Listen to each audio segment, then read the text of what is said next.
Good evening, everyone. Welcome to our Prescott Town Council meeting for Monday, June 20th, 2022. It's a couple minutes after 6, so I'll welcome everyone to the call to order and begin as we usually do by acknowledging that we are meeting on Aboriginal land that has been inhabited by Indigenous peoples. In particular, tonight, as all council nights, we'd like to acknowledge the traditional territory of the Huron-Wendat, the Anishinaabe, Haudenosaunee, Anishinaabeg, and the Oneida and the Haudenosaunee peoples. And item 2 tonight, as usual, is the approval of the agenda. It is the recommendation that the agenda for the council meeting of June 20th, 2022 be approved as presented. Do I have a mover, please? Moved by Councilor Ostrander, seconded by, by Councilor Shankar. Any discussion on tonight's agenda? Seeing none, I'll call the question. All in favor? That's carried. Item 3, declarations of interest. Any member of council have a declaration this evening? I actually do have one again on the one of the in-camera items. That's on the Prescott Lawn Bowling Club. I'm declaring that simply because I'm the next door neighbor to the club, and I don't want there to be any perceptions of any conflicts of interest there, depending on what's discussed tonight. So I'll be making that declaration. Everyone else, seeing nobody else's hands up. No one else lives next to the Lawn Bowling Club. No. 4 presentations, nothing tonight. 5 delegations. Nothing this evening. 6 minutes of the previous council meetings. And under 6.1, we do have from May 30th, 2022, the minutes from our tri-council meeting with Augusta and Edwardsburg Cardinal. Recommendation is that the tri-council minutes dated May 30th, 2022 be accepted as presented. Could I ask for a mover, please? Moved by Councilor Burton, seconded by Councilor McConnell. Any discussion on that evening or on that set of minutes? Good night all around, and we do have the follow-up coming up next Wednesday. Am I correct? And to be at Fire Hall in Augusta again? That's right. So Wednesday the 29th. Right? Okay, so we will be back with our next tri-council meeting a week from Wednesday. With that, seeing no further comments on that recommendation, all those in favor?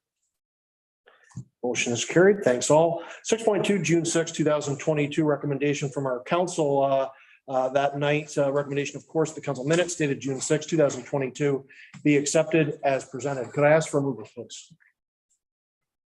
Moved by Councilor Shankar, seconded by Councilor Ostrander. Any comments, questions on that set of minutes from June 6th?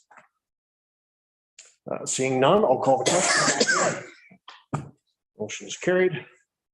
Thanks, everyone. Under 7, communications and petitions, nothing tonight. 8, consent reports. We do have a number of items here. Unless anyone wants them separated off, we will do them together as usual. Seeing no one asking to speak to anything separately, so we will proceed with the recommendation that all items listed on the consent report section of the agenda be accepted as presented. That includes tonight 8.1, the info pack. 8.2, our financial report from May 2022, that's staff report 68-2022. And under 8.3, the cemetery board, Prescott Cemetery Board's 2021 annual report. Any questions, comments? Councilor McConnell. Thank you, Mayor Todd. I'd like to comment on a couple of items in there, nothing to refer to another meeting, just straight comments. Prescott Cemetery Board. If you read through the meetings, they are chaired by the chairman, former councillor Fraser Lossinger, who has been chair of that board since council formed the board back in our first, well, my first term, your second term. Fraser's done an excellent job on that. I know the years before we formed that board, it cost us significantly more money than it does now. It's well run, and I think we owe Fraser a vote of gratitude there. He also mentioned that the longtime member Don Barton has retired this year, and Don was a member of that board long before we took it over. When the churches were there, Don did a lot of work around there in the flower beds and the gardens. And it is very much appreciated, and he certainly earned a good rest. The other thing I'd like to address is the Scuba Park thank you letter. I had occasion to walk through there yesterday morning as scuba divers were using it, and I asked them about the stairway that we had, or the ladder rather, that we had recently placed. And they said it was working fine, and they were very appreciative of us doing that and asked me to pass that along. So I am doing so. Thank you. Excellent. Thank you. And yeah, thanks go out to Fraser, of course, and Don Barton for decades and decades of tireless work back there. So he really, it really is owed a tremendous debt of gratitude as well from everyone here in town for helping to keep that cemetery going all those years with the churches. He was, I think, United Church St. Paul's rep, and then he moved over when we took it over, when the churches weren't able to take that burden on anymore. So excellent. Thank you very much, Councillor McConnell, for mentioning all of that. Any other comments on 8, 1, 2, or 3? Seeing no, I'll call the question then. All in favor? Motion is carried. So 9 committee reports on. I don't have to go a seconder. Oh, I thought I did that, didn't I? Oh, geez, well, I'm just moving so fast here. Keep up, come on. Can I have a mover and a seconder? Moved by Councillor Burton, seconded by Councillor Jansman. All in favor again? Okay, thank you. So 9 committee reports, none this evening, 10 mayor, nothing this evening, 11 outside boards, committees and commissions, and we'll start as always around the table, starting with Councillor Burton. Thank you, Mayor Todd. Just to echo Councillor McConnell's comment about the cemetery board, as I am a board member, and we did have our AGM, and there is a surplus this year, and Fraser's doing a wonderful job. And also we're looking into converting all the paper copies into digital. So somebody's looking for where Mr. Smith was buried in 1942, they'll be able to look that up in their digital copy and access that a little bit easier. If anybody has had a chance to walk down at Riverwalk Park, it's absolutely beautiful. The marina as well. Staff has gone above and beyond again this year. And the park is looking beautiful. The accessible swing at Sarah Spencer Park is being well utilized. I see kids there on a regular basis using the swing, so that's nice to see. Our pool is going to be officially opened June 28th. So I guess we can sign up for swimming lessons online right now. June 28th. Thank you. Tomorrow. That's perfect. And we are planting some trees down in Heritage Trail by some benches, some shade down there. So staff is very busy around town. So if you see a staff member, please stop by and thank them because they are working pretty hard. Thank you. Absolutely. It was gorgeous, all planted out. It's incredible just to walk through. And I will mention though, for everyone out there, because it seems to come up on social media all the time, you do not need a membership of the Y to attend the Prescott pool, to take swimming lessons or anything of the sort. Y is a partner. Y helps us run it, the YMCA of Eastern Ontario, but you do not need to be a member. Just in case that helps. It probably won't, but I do see it coming up quite often. Thank you very much, Councillor Burton. Thank you. Councillor James. Myself along with other councillors went to the chamber event at the golf club one evening last week. And although it was a small crowd, it was nice to see that they're trying to resurrect those after work type gatherings. So here's hoping that will increase. Stopped in to see Sherry for a few minutes on Saturday at Old Magic to wish her congratulations on 5 years being in business, and of course I included COVID years, so that's kind of a big deal, even more so. And yes, I went for a bike ride to get some ice cream down at Riverwalk, and I also noticed the flowers that were just really, really well done. So that's it for me. Thank you. Good point. I should have mentioned Sherry as well. This 5 years is it's a big accomplishment for a downtown business today. It's such a tough business, brick and mortar anywhere, but particularly in the downtown. And Sherry Sherry's a really good example. Sorry, Denoy, I should say. Sherry's a great example of an owner that's adapted too, because she's moved so much online. And with our program. Yeah, with the assistance of the town, she dove all headfirst into that and has done extremely well despite COVID. So great example, and happy 5th anniversary again to Sherry. Thanks for mentioning that, Councilor Jansman. Councilor McConnell. Thank you much, Mayor Todd. A couple of things come to mind with what my fellow councillors have mentioned. people, I mean, I've spent a lot of time down along the river, especially the last couple of weeks.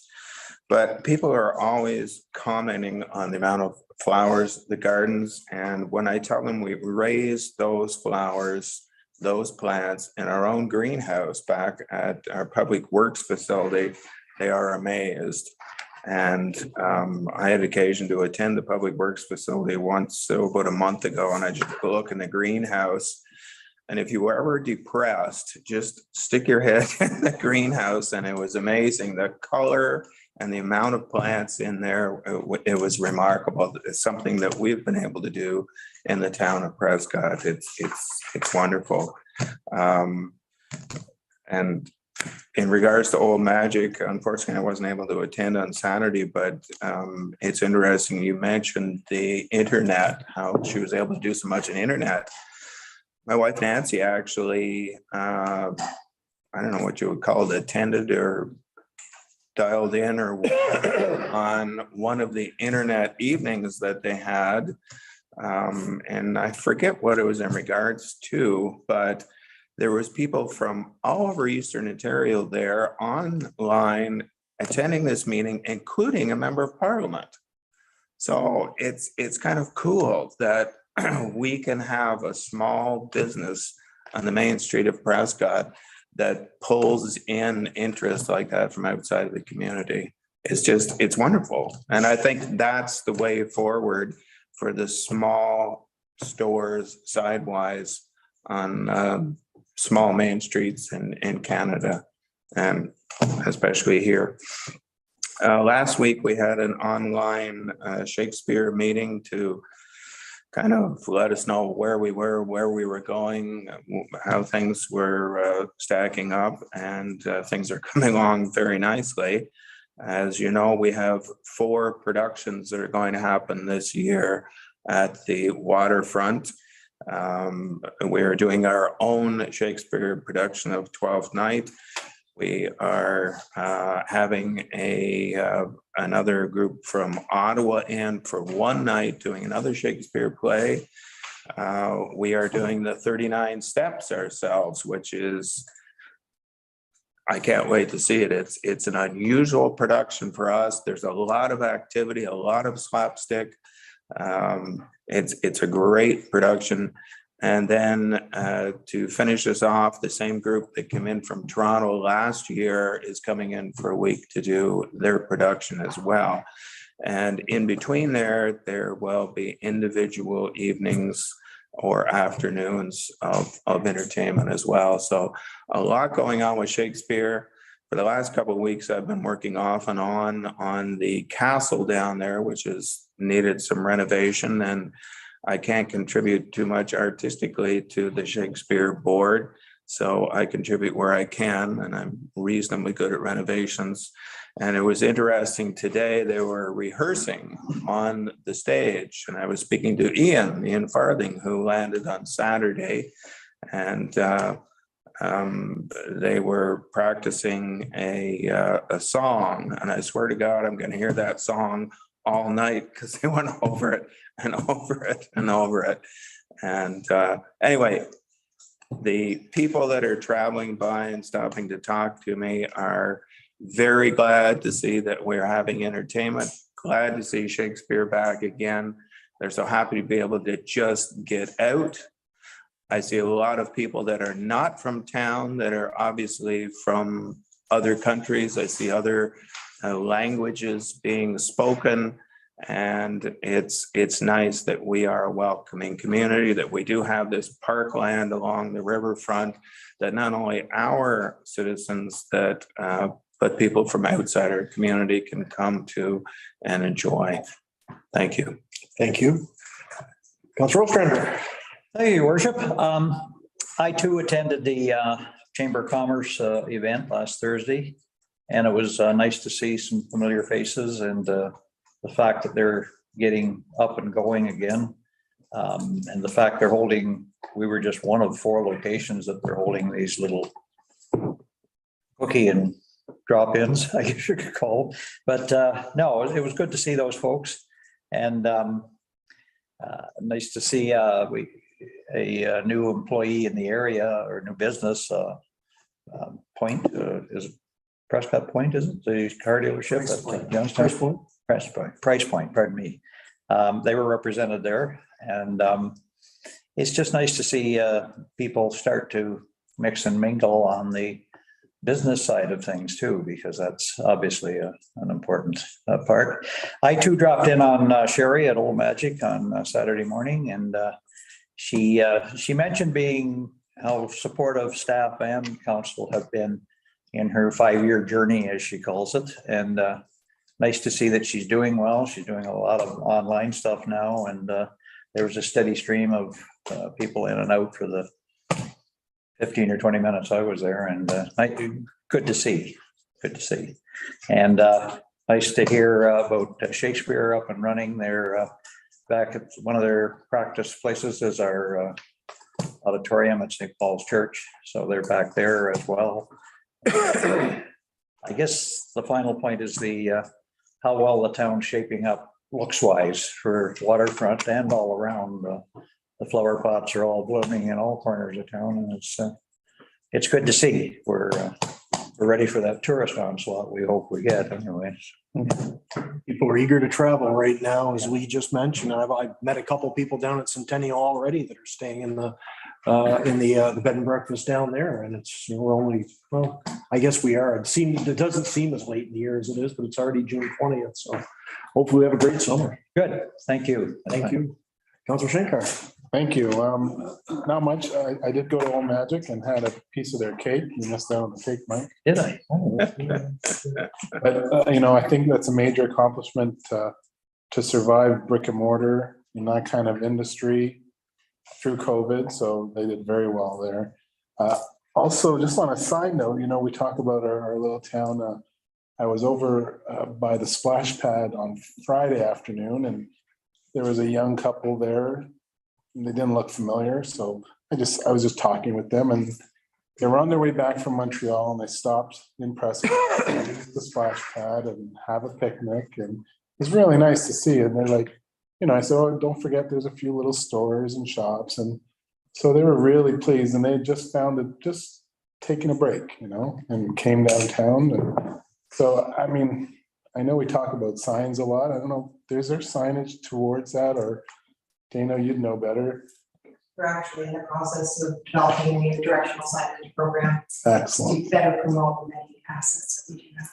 Because I think a lot of people stop at Tim Hortons, right? And they don't go any further. So to see them right by the tennis courts, and then, like, oh, there's a beach right there. And so it was kind of nice. And with it looking so pretty with all the flowers and everything like that, it's very welcoming. So hopefully the tourist season comes. Saturday wasn't very touristy weather. Yes. It's coming. Today's beautiful, of course. Yeah, it's Monday. Yeah, back to work. Thank you. Thank you. Councilor Young. Thank you, Brett. I did attend the chamber event. It was enjoyable. I did drop in on Sherry, as I believe 5 years ago, she was my tenant before she moved across the street. That's right. So that was a nice connection, and that's it. I have not had any St. Lawrence Lodge meetings since our last council meeting, so nothing to report there. Thank you. Thanks, everyone. Oh, sorry. Are we taking the same thing?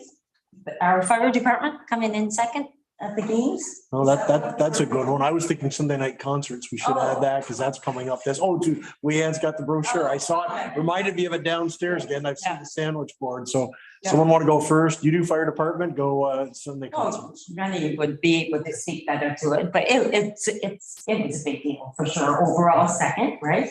Yes. Thanks, Ray. Thanks.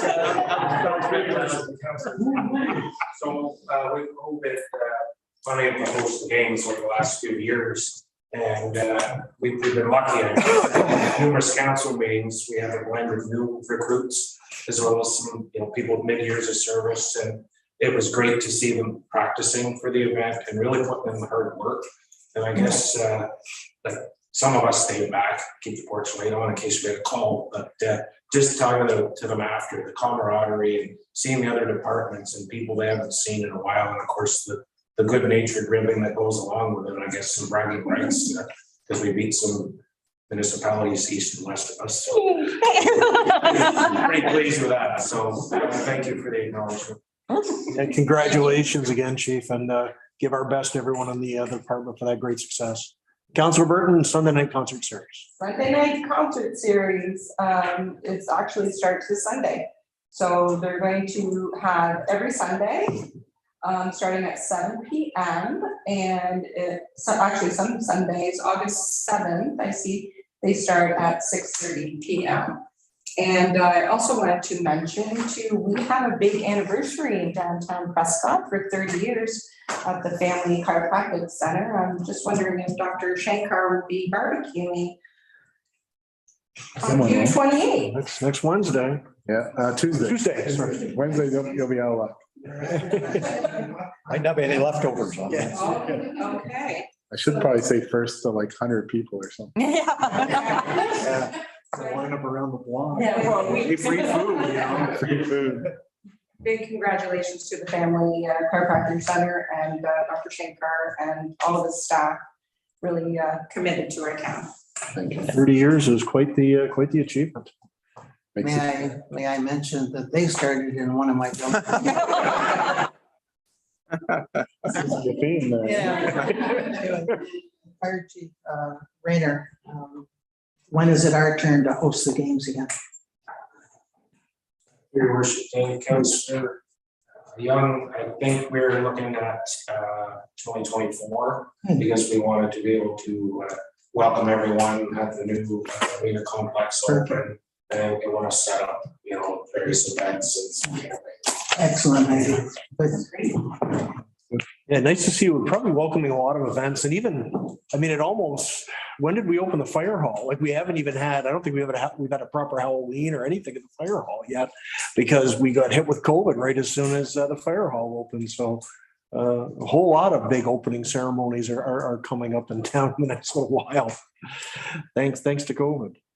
Okay, thanks, everyone. I think we can move on unless any other events coming up? Are we forgetting anything? Canada Day, we should, actually, that is going to be something we're going to have to answer shortly, but we won't do it right now. We'll leave it to, you guys want to just, doze in the corner there. I can understand that. Rennie's been pulled up twice already. So, all righty. So we'll move on to item 12, staff. We do have a number of reports there this evening. 12.1 is the asset management plan. They have a presentation for that tonight to take us through the particulars of the asset management plan. Recommendation is that council approve the asset management plan and that staff be directed to bring the bylaw to the council meeting July 18th, 2022. Could I ask for a mover, please?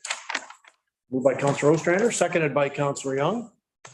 Over to the staff, or I'm not sure who's taking the lead on this, but Matthew, please take us into the presentation on asset management. Thank you very much, Mr. Mayor. And so, evening is a long presentation, so I apologize for that. But certainly there's a lot of narrative. Just going to start the slideshow.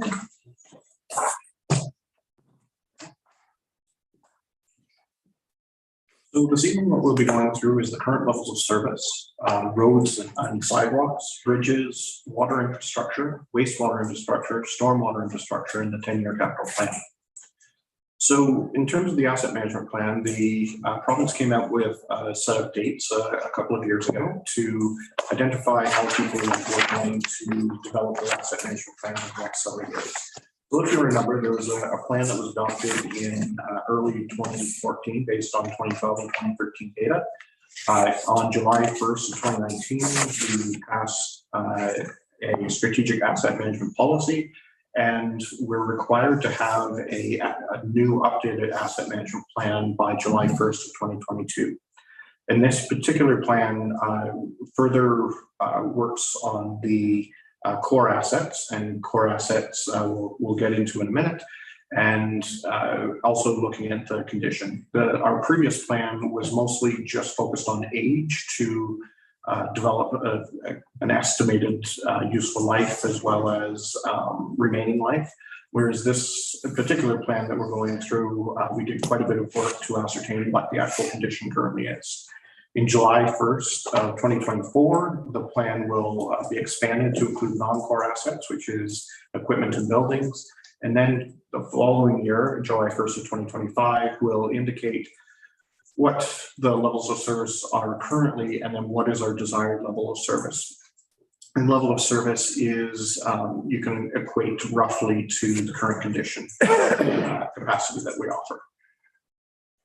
So when we take a look at the 2022 plan versus 2024, and the 2022 plan, as I mentioned, is core assets, which is roads, sidewalks, bridges, water infrastructure, wastewater infrastructure, and stormwater. The 2024 plan, which is non-core, will include buildings and the vehicles and equipment.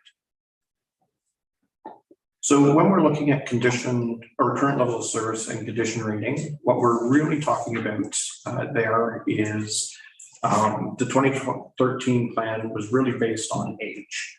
In the 2022 plan, we've gone through a road and sidewalk assessment by Street Scan and Street Logics. And what they've done is used sensors as well as cameras and being able to measure all of the defects in pavement condition as well as in the sidewalks. And with that, they're able to develop a condition index. The lower the number, the worse off that particular piece of pavement or sidewalk is. We've had all of our storm and sanitary sewers gone through CCTV cameraing. And what that does is allows us to identify all of the defects. So oftentimes it also allows us to identify exactly what the pipe is made out of. And we still have clay pipe greater than 100 years old in a couple of places. And so then we have cement pipes, and then it goes all the way to current PVC type of that we install. And finally, we have water and wastewater facilities. Water mains are very difficult to ascertain the condition of because they're pressurized. There's not a camera that you can send through it. Sometimes you can do ultrasound work, but that's very costly, and depending on what else is in the ground, not all that accurate. So what we do when it comes to water mains is we're really focused on how many water main breaks are we getting, because that will give us an indication of how much movement there is in the pipe, and that perhaps the pipe is being able to be moved. And then the second part is when we are doing replacements, we're able to, when we're cutting in, we're able to see what the inside of the pipe is looking like. So anytime that we have that opportunity, we take that, note it, and then continue. So really when it comes to water mains, we're also focused on age, size, and what it was made out of. So when we take a look at our roads and sidewalks, and just to give you an indication, we have about 32 kilometers of roadway, and that's broken down into municipal roads, local streets, and arterial streets. So arterial streets really are our main King Street as well as Edward Street. Local streets is the vast majority of the side roads, and the municipal roads is more like Development Drive that we would have. We have 676 street lamps. We have 14 sets of traffic lights, and those are inclusive of crosswalks. And then sidewalks, we have over 40,000 square meters of sidewalks, to give you an indication of what that looks like. So when you add all of that up, that's about $47 million if we had to replace all of those today. So when we take a look, and I think we're currently doing Bill Street East for that section that we did last year and this year is costing just shy of $3 million. So it gives you an indication, and we did use those numbers from our most recent tenders to be able to provide what the replacement value is for this. We've actually increased it in some areas because we know that when we tendered that in 2021, that it has dramatically changed. Construction normally always is a higher inflation than the general inflation rate, but we're seeing much higher numbers than we're seeing. 8% as a general inflation rate now. Construction is going up by 10-15% per year. So we determined what the estimated useful life is of a road, and this is just the road surface. It doesn't include everything that's underneath. And so generally 60 to 80 years is what we'll be looking for. Streetlights about 30 years and sidewalks also in the 60-year frame. That's for a average sidewalk. It doesn't mean that they're all going to last 60 years or that some won't last longer. It's just a matter of kind of how it was installed, how it was the methodology used when it was installed, and then what is doing the street work and maintenance since then. So we're able to develop, and what I mentioned earlier about when they did the road assessment, this graph right here, and which is the map of the town of Prescott, it really shows us overall where do we need to spend our dollars. So we know that East Street, which is just running right along here, is in red, it's in rough shape. We know that the infrastructure in the ground is also something that we need to address and take a look at. And so when we're able to match up the pavement condition index with the sidewalks and then the infrastructure that's below, that helps to determine where we're going to do street reconstructions. You can also see that where we've decided to do paving is also where the red marks are. So we had this last done in 2019. When each time that we repave or we reconstruct a road, then we're able to update it in this program. And then in 2022, we're going to have another pavement condition index to be able to say, where do we need to take a look at in the next 3 years? And when you break it down in terms of the chart, we can see that we have about 9,000 meters of good or excellent pavement condition index. We have about 16 kilometers of good, and then it kind of goes from there. So we're definitely working on the critical, trying to get all of those reds off as we've been doing our repaving. And then we're moving to the poor and the fair as we move forward. Overall, we have a 70, which is in the good range for the average pavement condition index. When we take a look at sidewalks, our average sidewalk condition index is 73. And here again, you can see from the map that they've gone through, they've done all of that measurement, and then being able to say for a length of sidewalk for any particular block, how many defects are there, and based on the number of defects, that determines the sidewalk condition index. And so you can definitely see in here, there's, and in many of our cases, we have sidewalks on both sides. So when you drill into it, you're able to see one side of the street versus the other. And again, we're actually able to see a video of each sidewalk. Then we're able to see where the defects are as we go down those. So as we move into the future, again, we're able to update this when we reconstruct the major sidewalk work. And I think we've had a conversation quite a few times to be able to say, can we take a look at doing larger blocks of an entire block of sidewalk replacement? So this really helps tell us where would we want to focus that, and that's how we'll start to make decisions in the future. So of the total of 40,000 square meters, we can see that excellent, there's approximately 12,000 in the excellent category. There's just shy of 20,000 square meters in the good category, and then smaller amounts for the critical, poor, and fair. So again, that's where we're focusing on is the criticals and the poors, and so that way we can continue to address them as we move forward. Bridge perspective, bridges are done on a bi-yearly basis, and we have a 917 square meter bridge. The replacement value is approximately $7.5 million.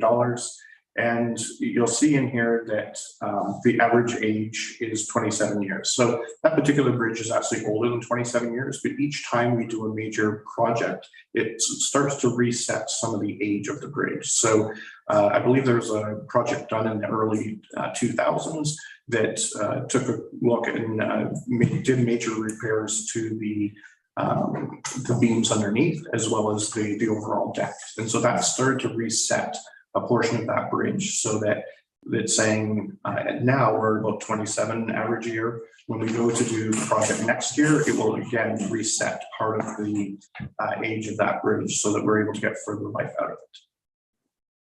So we only have the one bridge, and again, we're going to be doing a fairly significant renovation to that bridge or rejuvenation next year. And we expect that to move it back into the good section, which then we're looking another 5 to 10 years before any major work needs to be done. Matt, we always seem to be playing catch up with that overpass. And I mean, it's a monetary issue. We can't afford to just throw millions into it to make it pristine. But is that something that even with the work ongoing, are we going to be into the mid to low 70s? Are we going to be up to an 80? And it's not being critical, but how much bang for the buck are we getting from the work? Because it seems like every other year, I think we've done 3 projects on that since we've been here these past few terms, Ray, and we've been here a while now, but still it's only 16 years. And just anyways, if you could comment on that, I just. Certainly. So we expect it to move much more to the 80s area, 90s. The pavement on top of the bridge could use a replacement. That's something that we'll look at as part of next year's budget. But certainly we're addressing all of the major issues that are currently on the abutments and those rocker bearings that we have. So I think when you take a look from that perspective, it brings us back into that 80. When you're getting towards down into the fair, that's when you're going to have to spend within the next 5 years. If you're down into the poor, then you need to spend it in the next 2 years. So we are expecting that it really doesn't need to be anything more done until we're in the 2030s to do a major project again on that bridge. That's good news, because we do have the rinks taken care of, fire halls taken care of. We've got the grant funding for the water tower. This is the other big one that's always kind of looming there with some major dollars attached to it. So that's really good news. That the next work will last us for a little while. Thank you. Thank you. So from a water infrastructure perspective, it's worth approximately 45. We have a number of water mains, anything from 15 millimeters to 40 millimeters. Just to give you an indication, 300 millimeters is approximately a foot. So we have services that run to 2,153 properties. We have 211 fire hydrants, 419 valves, a water treatment plant, and a water tower.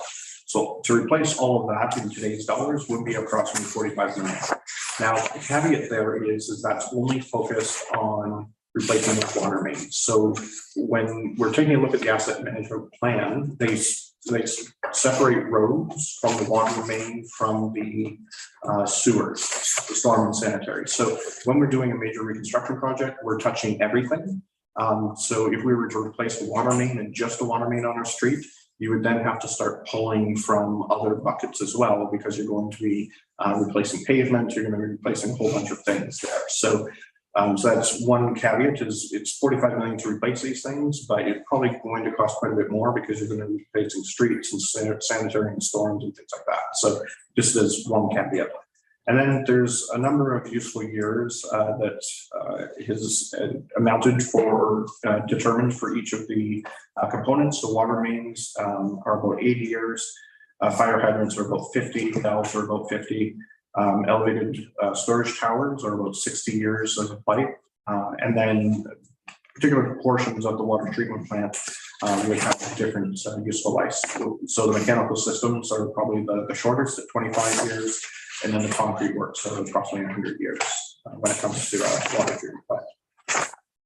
So again, as I mentioned earlier, the water main itself, it's very difficult to ascertain what the current condition is. So it's mostly based on age, as well as what our observations are when there is a water main break. First of all, that there is a number of water main breaks on a particular block gives us an indication that there's an issue with it.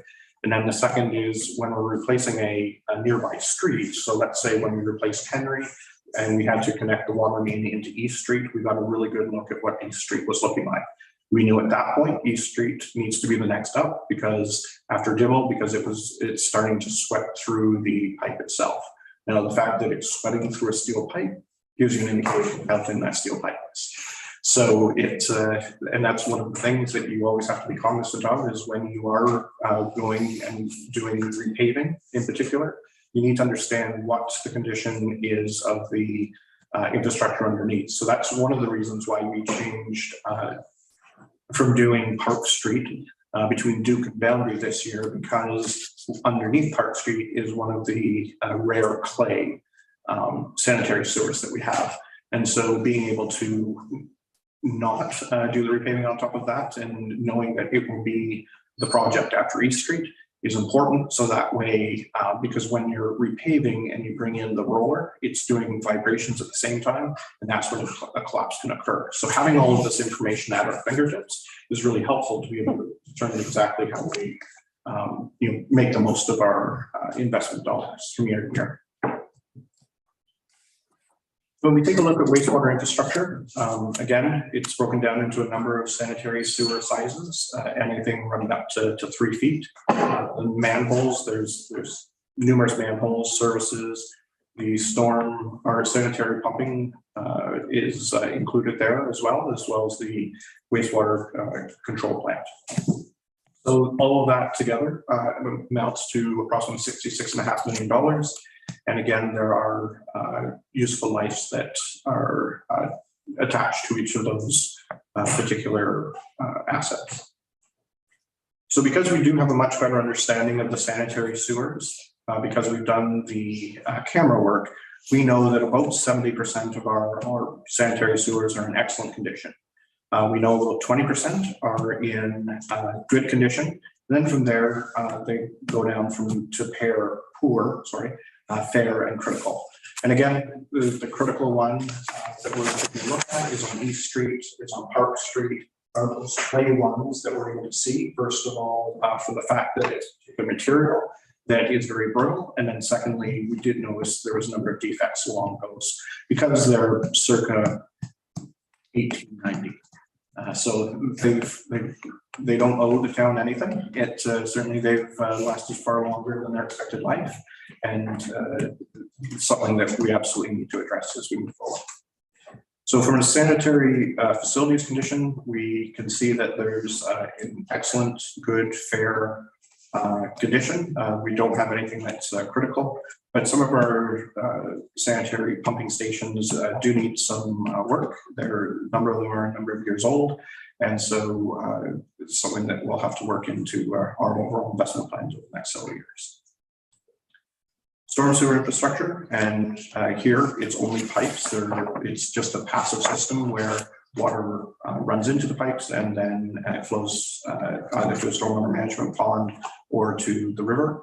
And so here, again, we know about 60% is in excellent condition, about 25% is in good condition, and it goes from there. So we also are able to line those up on a GIS system to say where we need to take a look at and invest when we're replacing. So the 10-year capital plan, which is a requirement of this asset management plan. So in 2022, we'll be finishing Dibble Street East from Van Conant to Edward Street. The water treatment plant, the SCADA system will be replaced this year, as well as the wastewater treatment plant SCADA system. So the SCADA system is what controls and measures the overall flow throughout the plant. I believe it also determines what pumps are on, what valves are open, exactly what is being treated and how it's being treated, and as well as the measurement of all of those things. So it's important. Our SCADA system is end of life, and that was part of, if you remember last year, we passed direction to apply about $100,000 of our modernization funding to upgrade those systems. As well as the grease dewatering system is another investment that we're making at the wastewater treatment plant this year. We have the water tower for replacement in 23 and 24. Edward Street Bridge rehabilitation will happen in 2023. And then the water treatment plant, there's a surface filter wash project that we're looking at.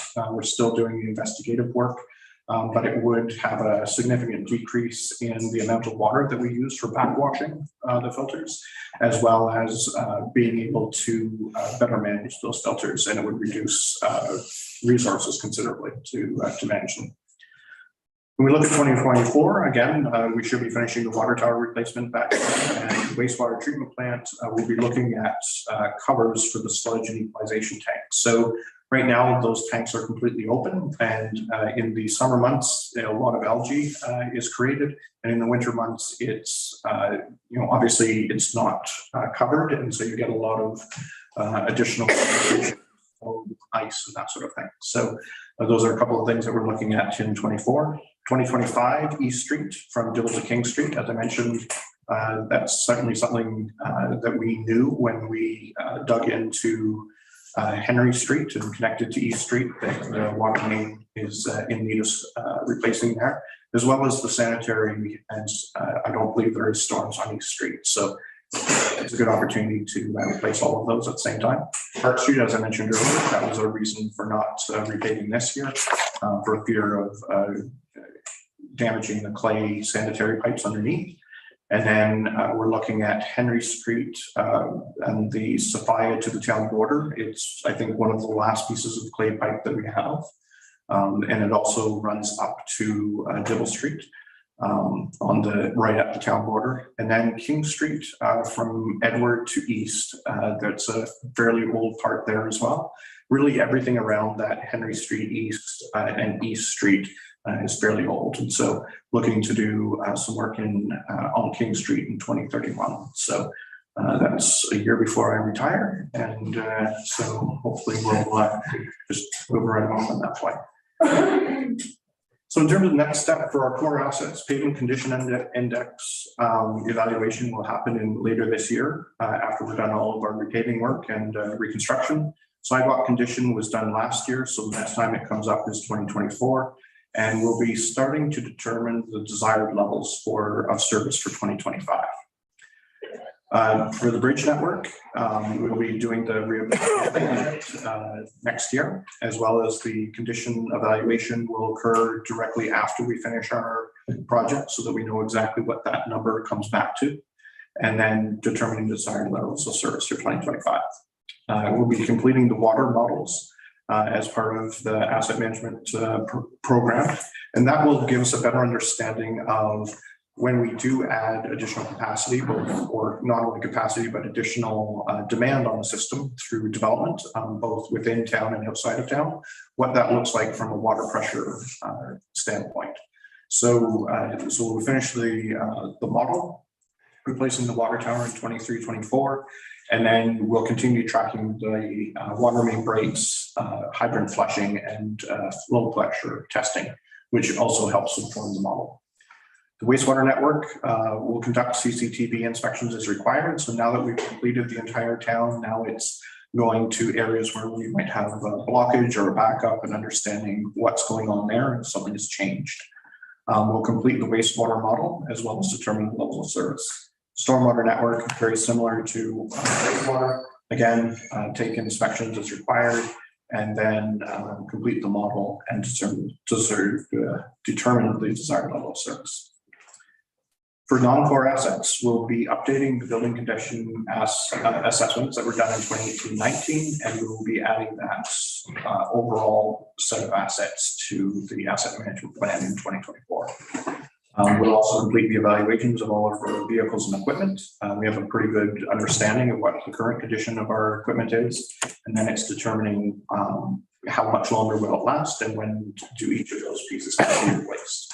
And that will be included in the 2024 plan. So that brings us all to a recommendation that was read earlier, and what we also have now is all of that information behind this plan that we can go to any segment of street and say, here's all the defects from a sanitary and storm sewer. Here's all of our issues with the pavement. Here are all of our issues with sidewalks. And then we're able to make those more informed decisions as we move forward when we're deciding on reconstruction of streets. Thank you. Thank you. Open it up for comments, questions from members of council. Councilor Young, and then this side of the table. It is amazing to me that the replacement costs of just what you had there is approaching $200 million. I wonder how many small towns of 4,400 people have that kind of assets to maintain. We add another 20 million next year with the rink and, it just keeps going. Anyway, most enlightening. It's actually interesting, and I don't know, because you are kind of comparing apples and oranges when you talk about the townships, because it is a very different picture. But I mean, so many people just look at, well, it's a small town of, like Ray just mentioned, 4,300 people. They don't realize just how much is actually here, not just in terms of our assets, but commercial investment and just everything else. So there's a lot here that goes beyond the size of the municipality. It'd be interesting to kind of, and I don't know if you could do fair comparisons to looking at neighboring townships and so on. You could do it with a Gananoque or even a Smiths Falls and so on, or Brockville, but with the townships, our most immediate neighbors, it would be interesting if there are comparators that, could be looked at, just to give us, it would help with our budgeting and everything here, actually, just give us more of an idea of what we have and just how much we need to maintain. So I think everyone is supposed to have this in place by July 1st. Our understanding is that everyone is fairly close. They'll be at different stages by probably the fall. Everyone will likely have it in place. But I think it's a great example of where when we're looking at our 2023 budget, we can start to pull that out and say, here's how we compare to our other neighboring municipalities, both ones that have water and wastewater and those that don't, because I think that's the largest determining factor. If you have roads, roads are roads, you have pavement, you have different classes of roads, some have gravel, some are pavement, some are cobblestone. And so it all has a varying degree. But when you're talking about storm, sanitary, and water, that just blows up the overall cost, and it really grows exponentially in that case. Interesting though, too, with like say a township, comparing the roads, the different standards of maintenance, different standards of care. I mean, there's a lot of different factors there. And if you drive some of these United Counties roads, as the standards are non-existent at times. And I have to say, and I hate insulting anyone with the counties, but I mean, they're way behind on the road maintenance. And I see something like this and I see a whole lot of green and I think, good on us. Then I drive outside of town and I do wonder, it is going to be interesting to see some of the comparators. Not entirely fair, not, like I said, it's not exactly the same thing, but it would be interesting to see that with some of these United Counties roads in the area, because I think they've got a lot of, well, other mayors have said this, it's not just me, within the county system, that they've got a lot of work to do there. And I think this is a good report overall. There is a lot of green in that report, and it shows what we've been doing the last decade or so to catch things up in some of these major projects. And now we've got the next decade mapped out, and it's really kind of good to see. But I think I had Councillor Jansman, Councillor McConnell on this side. Actually, my comment was a little bit segue to Ray's in that, and yours too, Mary Todd, currently when we do other factors in our annual information return, because this is going to become, because this is mandated, and after 2025, all the information is going to be, do you see it then as access for us to have like performance indicators to compare ourselves to Smith Falls, to whatever, like we do now for other reasons, right? So just to give you an indication, and everyone determines replacement value a little bit differently. We're based very much on what are we currently paying and where are our engineers seeing in similar tenders when they are awarded. So Gananoque is at 200, just shy of 230 million is what theirs came to. And so, which is kind of reasonable when you think of our size versus theirs. But yeah, I think it really also starts to say, what is our historical cost? What is our replacement cost? And then you're able to determine something, basically asset usage, or how fast are you replacing that? And what are you investing in to be able to maintain that as you go forward? Because that's really the key. If you have a historical cost of, let's say, $10 million, but a replacement cost of 180, it tells you that there's $170 million of investment on the horizon and not much has occurred recently.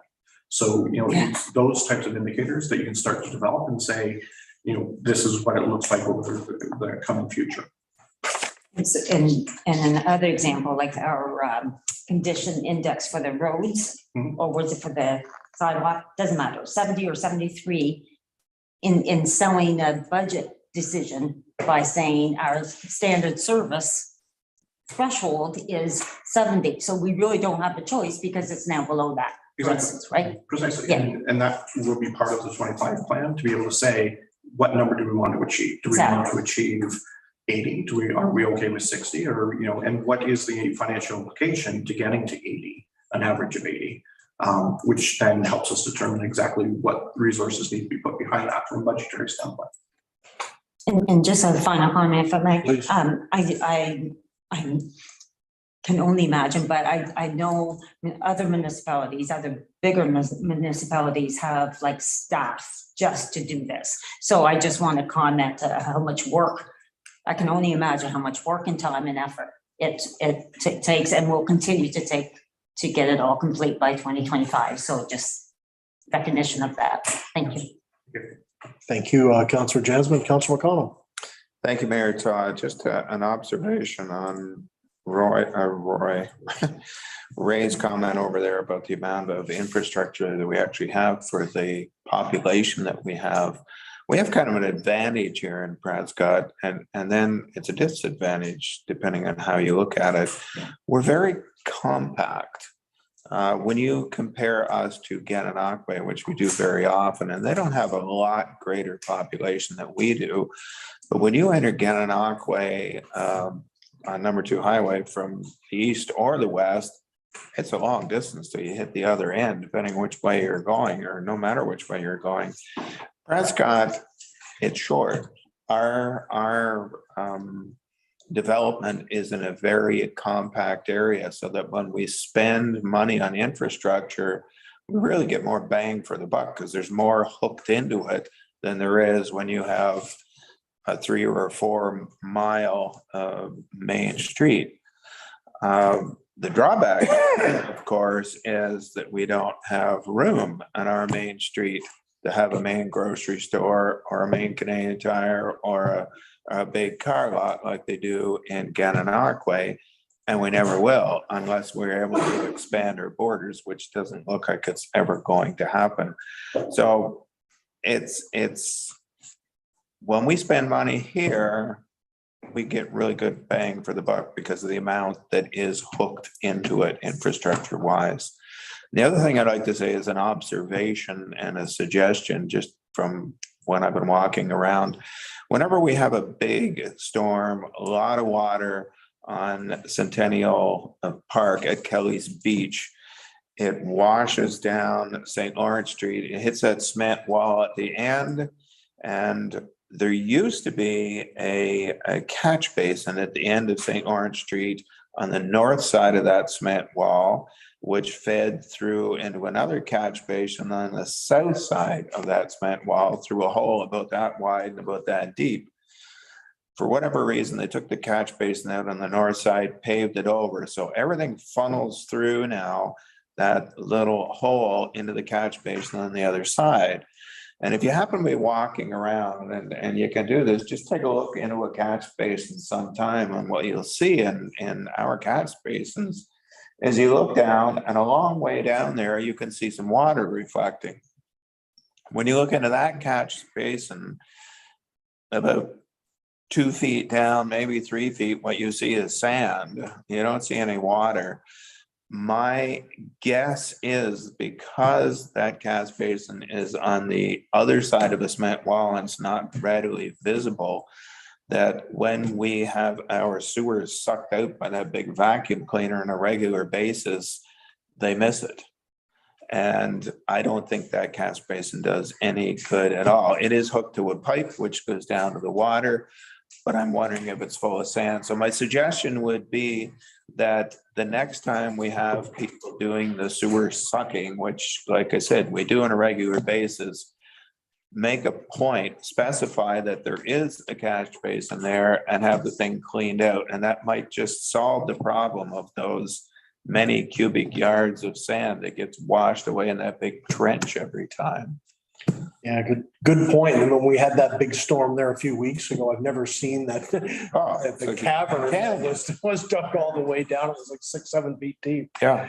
So yeah, Matt was taking some notes. There's a lot of nodding behind you. So yeah, that is obviously a a drainage issue there. And if we ever do look at that, and I think we absolutely should, I think there's an argument to be made for that parking space in there as well. That's a dead zone now with no play structure or swings there. You could put angled parking along that side and not really just have to move the one bench. But reconfiguring that whole area for drainage, for parking would make it a lot more usable for I think the park overall. Because we still have that. I mean, we never did go back to adding parking down there as well. I'm sorry to take this in another direction, Lee, but we never did add the parking down there that we talked about for the splash pad. And if anything, it's generating probably even more traffic than we'd expected. So just something overall, that area probably needs a little extra TLC because it hasn't really been touched, aside from the paving, which I think Councilor McConnell has a good point, is probably made it a little worse there with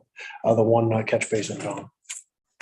Anything further, Councilor Bowman? No, that's it. Thank you, Mayor Todd. Okay, so you've got that captured for look-see. Any other comments? Councilor Schenker. Thank you. A very good report, Matthew, and really opens up our eyes as to what needs to be done and what has been done. Couple of questions. Water tower, is that 3.5 million? Is that an old price or is that the current price? So that's the price to replace what's there. And so if you remember when we did our analysis through the joint land needs studies, it needs to grow considerably. And so the price that, if we were just replacing like for like, then it would be in the $3.5 million range. But because it needs to grow, then the price of it will grow as well. Okay, that's it. Thank you. And I really like, sorry, Mike, I really like, the estimated useful life of years that you've got for the roads and the streets and the lights and where we're at now so that we don't get caught. Is there any way of doing that with the water and the wastewater system? Yep, absolutely. So we have all of the information in the background, and we have that attached to everyone has an estimated when it was put into service and what the remaining is. There's numerous spreadsheets that go along with it that are behind the scenes, and then we have all of that. We have that somewhere. Okay. And just last, not to belabor the point, your graphs were excellent. Good, fair. On the water infrastructure, it is the critical part related to the water tower? Yes. Okay, good. And then for the wastewater, like everything's, how did you measure those? How did those get measured? So when it comes to the wastewater in particular, it's all about the number of defects and what the pipe is made out of. So if the pipe was made out of clay, it would get a higher overall base number. So let's say if it's made out of PVC, it would get a 1. If it's made out of clay, it's going to get a 5. So, and then what we do is we take a look at all of the camera work through that particular piece of pipe to be able to say, is there roots infiltrating into it, which means that the walls are broken. Is there an offset in where the pipes meet from one to the other? Because then it shows you that the capacity of the pipe has actually been reduced because not everything is flowing through the complete size of it. Are there any blockages within the pipe itself? And you would be shocked at how small a water main can get just with corrosion on the inside versus the outside. And so all of those are taken a look at to be able to say, and each of those are given a point value. So if you have 50 issues with that particular pipe in a block of street, all of those will be given a point value and then to come up with a total. So if you're over a certain number, that's going to say that you're critical. If you're, if you're a brand new something on St. Lawrence Street, there's absolutely no issues, PVC, or on Linda or the part that we did, you're going to get a very low number. And so therefore you're going to be in the excellent column. So we were able to develop a rating scale that really told us, depending on it, and we do have kind of middle-aged pipes that have some major issues, like there'll be a offset in the joint. You don't have to replace the whole pipe in that case. It might be just fixing the joint, or we could reline just a portion of it, but it does give us an indication of what needs to be done. Great, thank you. Yeah, we had that issue, didn't we, with the mains back at Edward and Churchill that were put in and they were defective, they only lasted 10 to 15 years. So it does happen. You see middle age, it's not always just the clay stuff, but that was one area where we got caught a number of years ago. I think that stuff was only put in the late 90s or something, and it barely lasted not much more than a decade. Was that Boundary Street too. what was the boundary? Was the Yeah, defective? Yeah. We had a lot of And problems. when you have an offset between the condition of a sanitary and the condition of a water main, that's when you might say, we're gonna look at relining. If the road is good, if the sanitary is good, if the storm's good, and we only have a problem with the water main, then you can actually just reline that water main itself without having to disturb absolutely everything else. And so all of these are based on kind of full replacement of them, but there are maintenance type activities that you can do to extend the life of a particular piece of power. Isn't always possible. As we did, we looked at that on one of the streets and we just Possible. gave up. It was just too old. You can only reline if you have something to reline against. If after you clean out the middle of it and you've destroyed all of the outside, then there's nothing that you can reline with and you're forced into a replacement. Didn't we have a section of pipe upstairs at one point that illustrated that? Is that long gone? Has anyone seen We've that? seen more recent pictures. It's not pretty. We actually had an actual, we took a section out and brought it to council one time.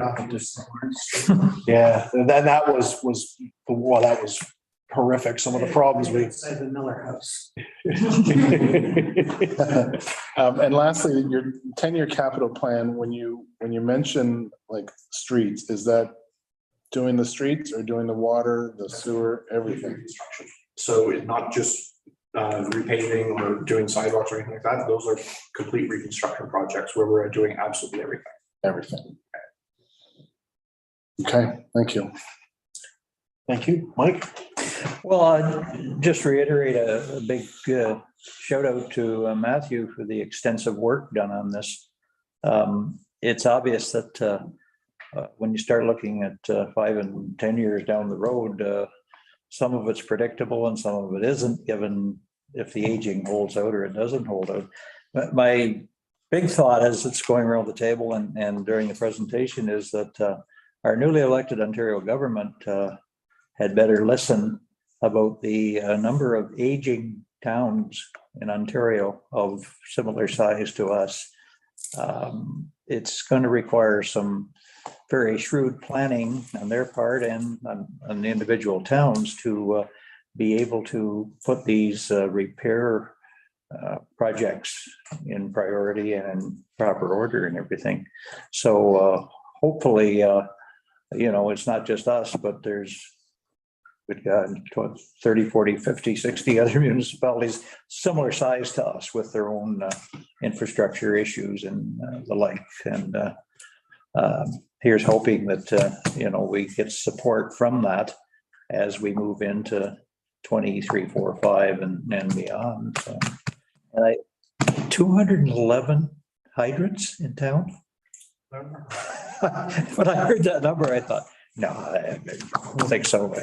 But I guess that's the problem. So we have 2 guys going around right now flushing them out. And I'm thinking 211, yeah, times 2. Yeah, okay, yeah. Anyway, If I could just please. One is the plan is very much what the government will be looking at when allocating funding. So it's mandated for all the municipalities, and they've already indicated that replacement value will be a basis upon which our next OSIF allocation will be based on. So that's kind of the first point. The second one is that we didn't want to do this as a theoretical exercise. We wanted to do this from the standpoint of what is the condition of the infrastructure that we have, and that way we can make decisions that are better for when we decide to replace things. So we're not caught off guard by, Henry Street East when it happened a few years ago, because we know exactly as of this year what the condition was. And then again, we can make decisions around repaving or full reconstruction versus just maintenance type activities on those streets. well said. And here's hoping the surprises are minimal or none, if any, we can help it. So, yeah, thank you. Thank you, Councilor Ostrander. Any further comments? Councilor McConnell? Just to point out, if it isn't obvious, that the rewards for this type of a program are obvious, because we've been talking about Henry Street off and on through the discussion. Henry Street had an entire block of new sidewalk, north and south, installed. Geez, I think it was not 2 years before we had to do the sewers on that street, before the sewers collapsed. So had we known that the sewer was in that bad of condition, and now with this program that we're doing, we will know, then we're not going to waste 30 grand on sidewalks that are going to have to be torn out and put in 2 years later. That's $30,000 that you can spend somewhere else. So this type of program is, I'd say, essential for the best use scenario of our tax dollars. Thank you. Yeah, absolutely. Any further comments? Just got two quick ones myself. I just wanted to refer again to the amount of green that was on the graphs. That is an impressive. I mean, I can't say how we compare to other municipalities yet, but I think we're going to be in pretty solid shape there, because especially when you consider the age of the town. And I'll also say that, where we came from, even though, as Councilor McConnell is dead on right, this is the most analytical, the most involved process we've ever had. But we've also been working along the way with this for a number of years now, and that's why we've got so much green on there. Because just speaking as a resident that's been here a long time, and someone who's been in this council chamber, well, not this one, but the one a little further back, you know what I mean, for 16 years now. Let me tell you, it sure as hell wasn't all green back in 2006 or 2010. We've come a long way, particularly with a lot of the sidewalks. Granted, we had to do that one twice, but we have repaired a lot of sidewalks in town. We had some sidewalks that were 70, 80 plus years old, I believe, at one time. And it actually is impressive how much we've gone beyond that. And the plan going forward shows we're going to be in an even better place in 5 years. And then I think we're stretched out to 2031 was in the your retirement minus for a couple weeks.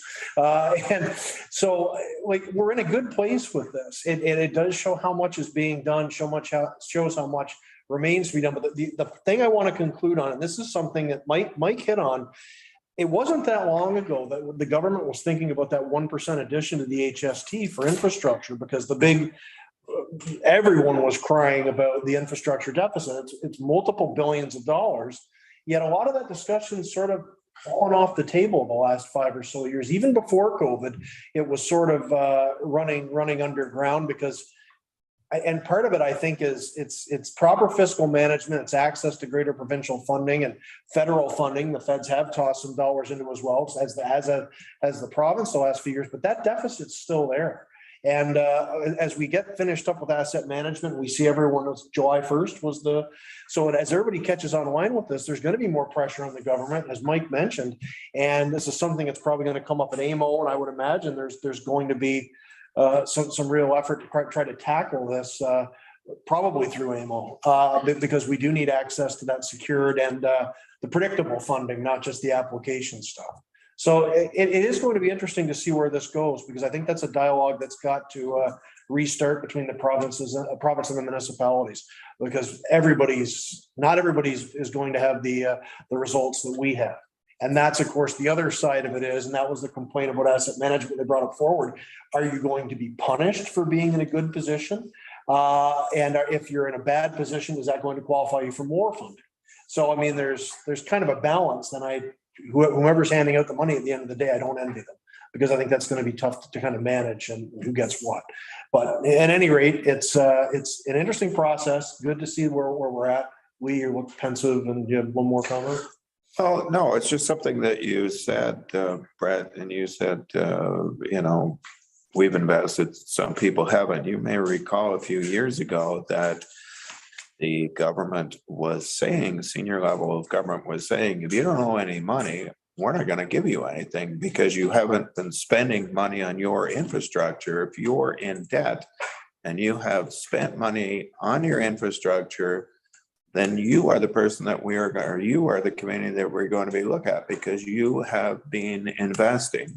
And so I think we're going to be in a good position because we have invested and we have a very good program that's been put together by the people behind us here. I would certainly hope so, and I think that's the way they would start to look at it. I just am concerned about the emergency situations, the communities that desperately need a sewer plant or a water plant. I mean, I think that there'll be, and I have no problems stepping back in line for someone that's in that urgent a situation, if it comes down to public health and safety. But you're absolutely right. I hope we'll be rewarded for this because we have been very proactive. We've taken on good debt for infrastructure for a lot of years now. So I think we're in a good position overall. So with that, I think we can move on. Anything else from staff? This is coming back July meeting now for the bylaw. Okay. I did get mover and seconder on that one. So with that, I will call the question. All in favor? Motion carried. So we'll have that back for the bylaw in July. When is our July meeting again? The 18th. 18th. Okay, thank you. So moving along, 12.2, the pedestrian crosswalk evaluation. We have another presentation on this, and this is, of course, in relation, late last year we asked for this, or earlier this spring. So the recommendation reads, the council directs staff to obtain quotes to complete the minimal intervention options outlined in Parsons Town of Prescott intersection review program as provided in staff report 63-2022, and that a report outlining the costs be brought back to council for final review and consideration. Could I have a mover, please? Moved by Councilor Burton, seconded by Councilor McConnell. Go ahead, Mr. Richard. Thank you, through you, Mayor Todd. Yes, we did have Parsons, who's a transportation engineer, has a transportation engineering group as part of their firm, and we'd asked them to look at 7 of the major intersections, and the focus was to look at the pedestrian crossings. So the major intersections that were reviewed were Edward and Victor and at Irvine, at Park, at King, and then King Street at Center, George, and St. Lawrence. So those were the 7 major intersections that they reviewed. So overall, they did observe that the pedestrian crossings at the intersections had a mix of elements, and I think that causes some of the confusion I think that some people do see. And so it's a mixing of treatments in relation to the Ontario Design Guidelines, regulations, and best practices. And so the inconsistency that can lead to driver confusion, some non-compliance, and at the end of the day, kind of presents a risk of liability to the municipality. Pedestrian crossovers is talked about quite a bit in the report, and it's relatively new addition to the Ontario regulations. And there's again a series of kind of ways that you can set these up with signage, pavement markings, and flashing lights. So type A, pedestrian crossover, has a distinct setup, and it's pretty rare other than outside of the Toronto area. And then B through D is a progressive series of markings and signage. And then the B and C have the rapid flashing lights, which they call the technical terms of rectangular rapid flashing beams. So on the next slide, so this is just to give you an example of so you can kind of visualize what these different types of crossings look like. So an uncontrolled crossing, this is where you have some sidewalks coming across where a ramp is maybe going onto the highway. You'd see several of those in Brockville. A school crossing, and that's where you would have the markings on the pavement and a couple signs, but they're made, the rationale knows is that you have somebody there, so you have a crossing guard actively waving people and ensuring that the kids get across the road safely. And then an unsignalized intersection crossing is like a four-way stop. And then we go to the next ones, the pedestrian crossovers. So the top one is the type A, which again, you wouldn't really see in many places other than maybe Toronto. And then below that, you have a type B, and that has, again, it's got your you have your markings on the pavement, you've got some signage, and you've got some lights. And then, so again, typically when they start to analyze those, they're going to say how many lanes are there, what's the traffic count, and what's the speed. So they're going to look at the rationale of what kind of traffic the street's seeing. And then you have traffic signal crosswalks, and that's where So if you have a crosswalk that cuts mid-block, so you're not at the intersection of any type and you're cutting across mid-block. And then it's also called, and then at an intersection called intersection pedestrian signal. So the overall analysis of the report, so they did give us a variant cost that we'll go through in the report, but a lot of the costs that were based on improving the clarity and consistency of the crossings throughout the town and making them more consistent with the Ontario design guidelines. There's a couple of the intersections that have a bit higher cost, and the one at Edward and Irvine had additional cost for a tactile walking surface indicator. So they call it TWSI. You'll see that on a lot of drawings and reports, and so that's what that means. It's a little the bumpy part that you see at the right before you hit the road on the sidewalk, made out of steel, and then the rectangular rapid flashing beacon lights as well. And you'll see those starting. They've been installed in some municipalities around here as well. And then the crossing at King and St. Lawrence has additional costs as well for a longer arm for the overhead sign, and then the flashing lights as well. So the next slides kind of go through a lot of the details that were in the report. Drilling in on what are the things that aren't quite right at each of the intersections. I won't go through all of it, but at Edward and Victor, the main things were there's a mix of things that they suggested we would remove. So they would say that the minimal intervention would be to take out the pavement marking X stencils. So that kind of creates there's a confusion on what kind of crossing that you're coming up against. They would remove the school crossing signs and then paint stop bars on the north and southbound approaches, spaced 15 meters from the signal heads. So it'd be a big cost of $5,000. So again, it's the mixing of the treatments that isn't consistent with the guidelines that they suggest that we look at. On the next one,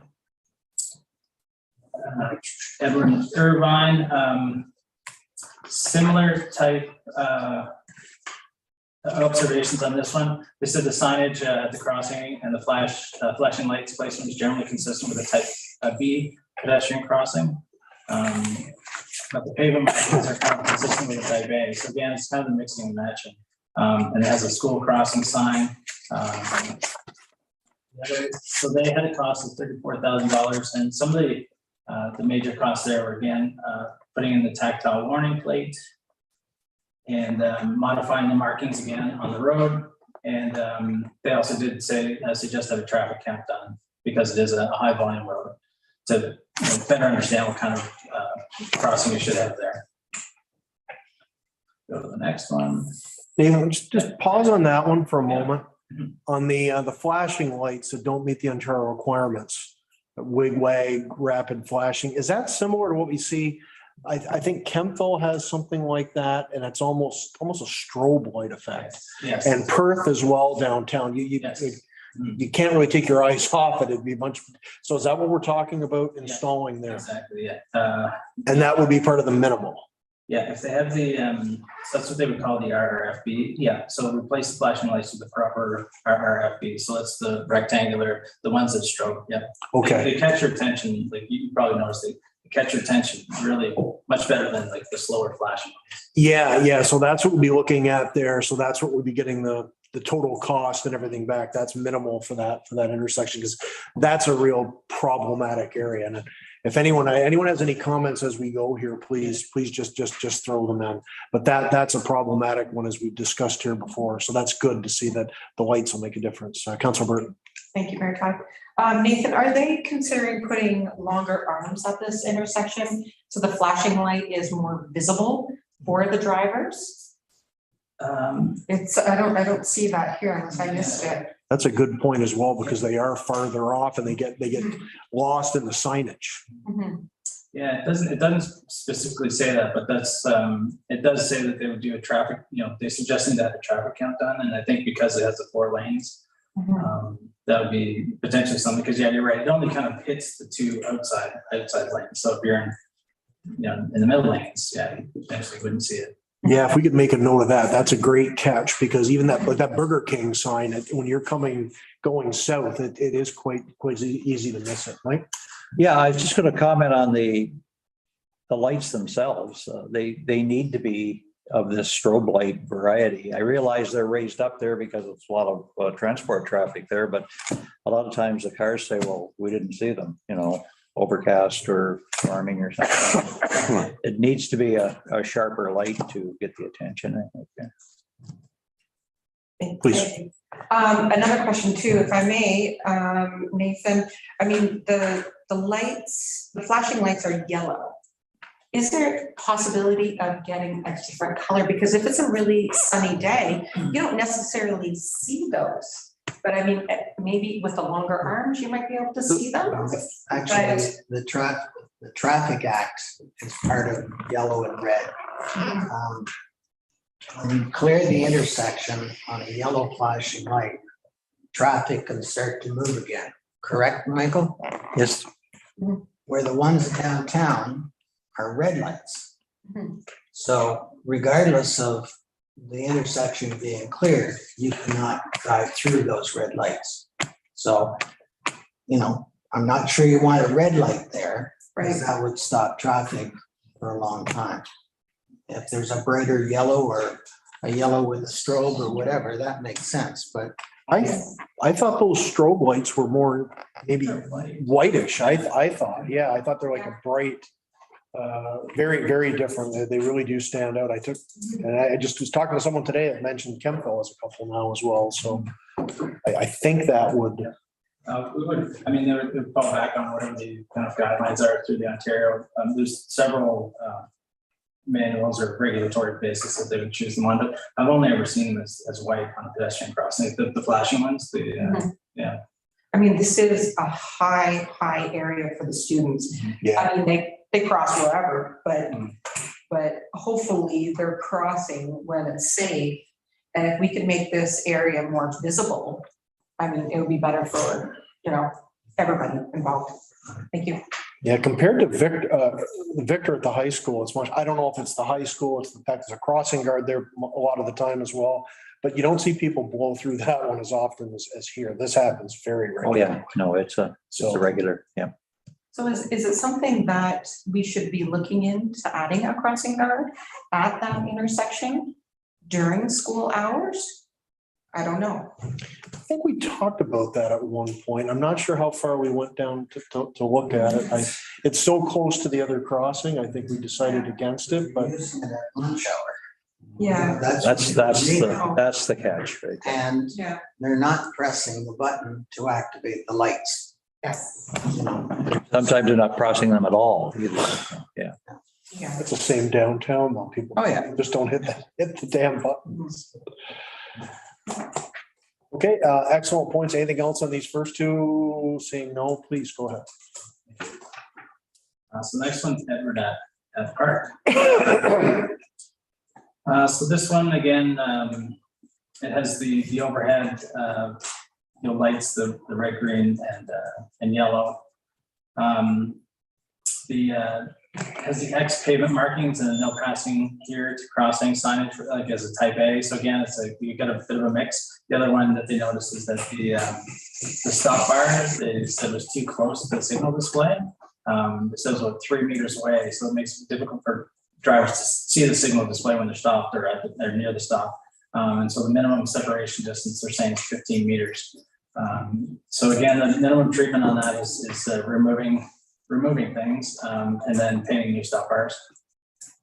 So it was a cost of $5,000. Is there any questions on that? Comments on this one? Please. Okay. The next one is King at Center. This one has again, a bunch of kind of different things. They did talk about the distance from the stop bar to the lights at 9 meters instead of 15. And then the street parking located within 25 meters of the westbound approach, 20 meters to the westbound departure. So they were looking at the visual that you have as well, coming through the corners.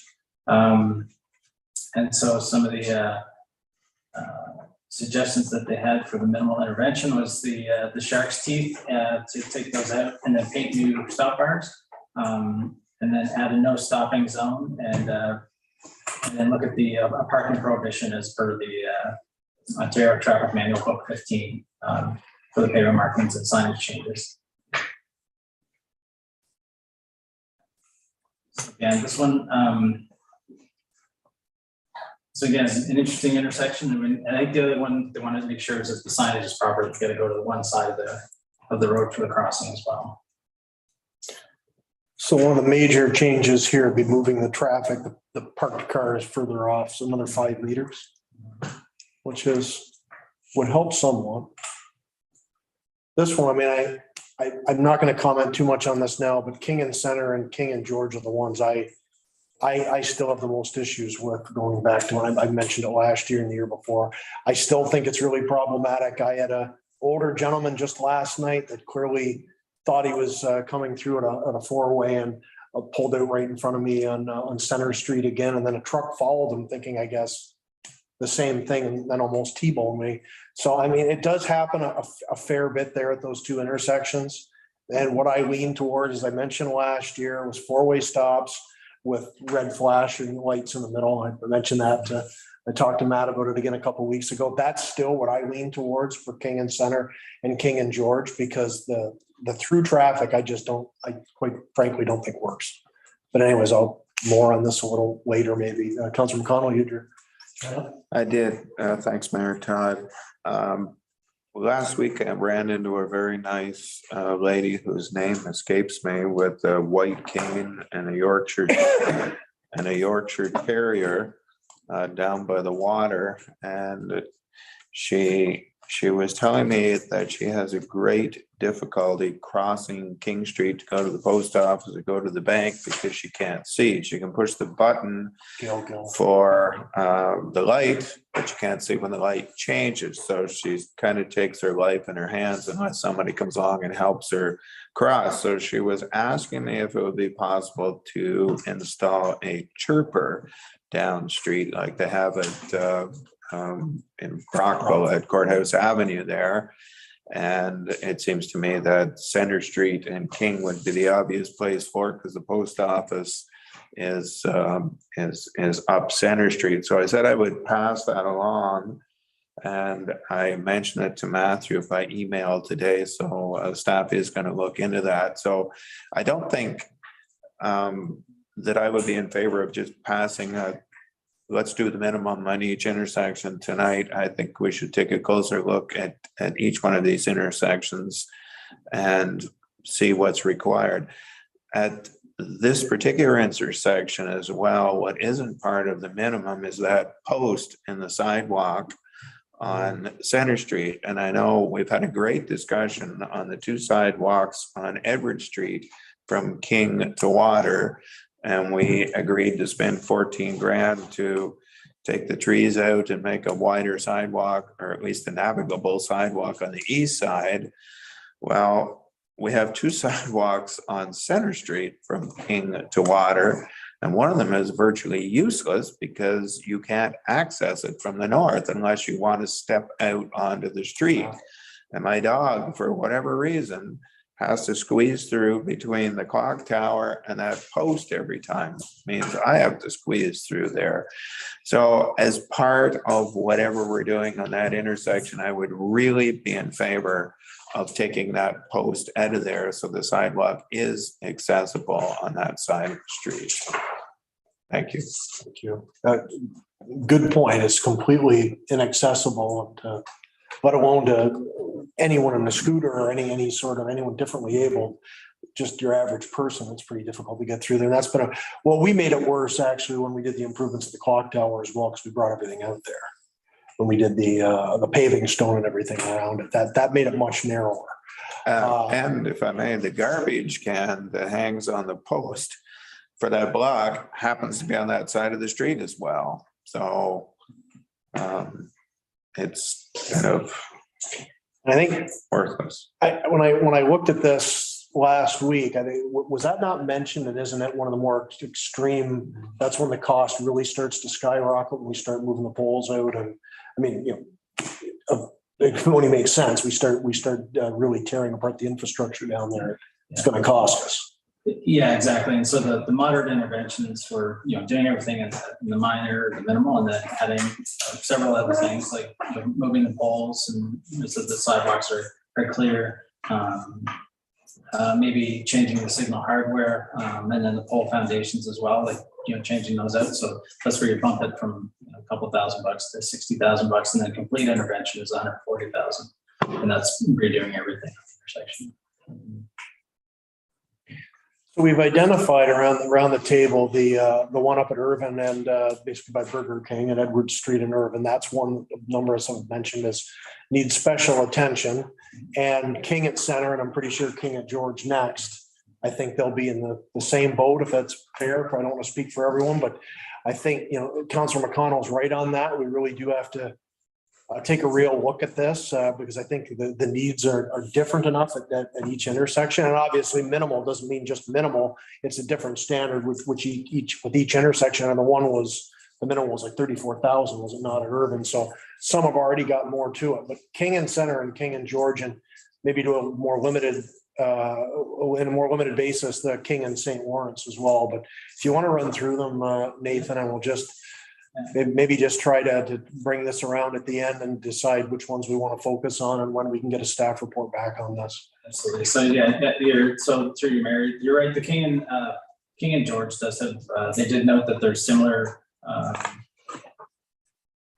issues that are going on there that are that you see at Center. So again, it's consistent with a regular pedestrian crossing, but it has misplaced kind of crossing elements, and the shark teeth, those represent a yield signal for drivers usually. And then there's the parking as well that becomes an issue when you're going from this, I guess we're coming from the north. Again, so making sure that the parking's out of the way. So they suggested on the minimal is $8,000, and again, it was very similar to Center Street. The different things that can be done there to improve it. And then the moderate costing is $75. Again, that gets into adjusting poles and the bases. Yeah. And then if we went to St. Lawrence Street at King, so it's again a little bit different. Again, so it's typically like they call it Type B pedestrian crossing, and it's a 2-lane road. One of the things that they found with this one is that one of the arms isn't coming out far enough for the drivers to see. It kind of gets to the edge of the park where people are parking, but not quite out to the road. They had several different things that you could do here.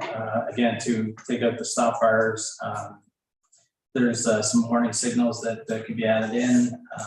They suggested that this one has the flashing lights as well, the RRFBs that really grab your attention when somebody's pressed the button.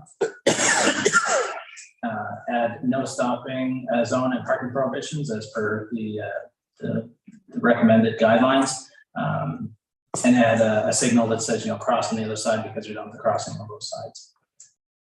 So the cost of that one was about $29,000 to do some improvements to get to the minimal standards, and then $90,000 if you wanted to go to moderate.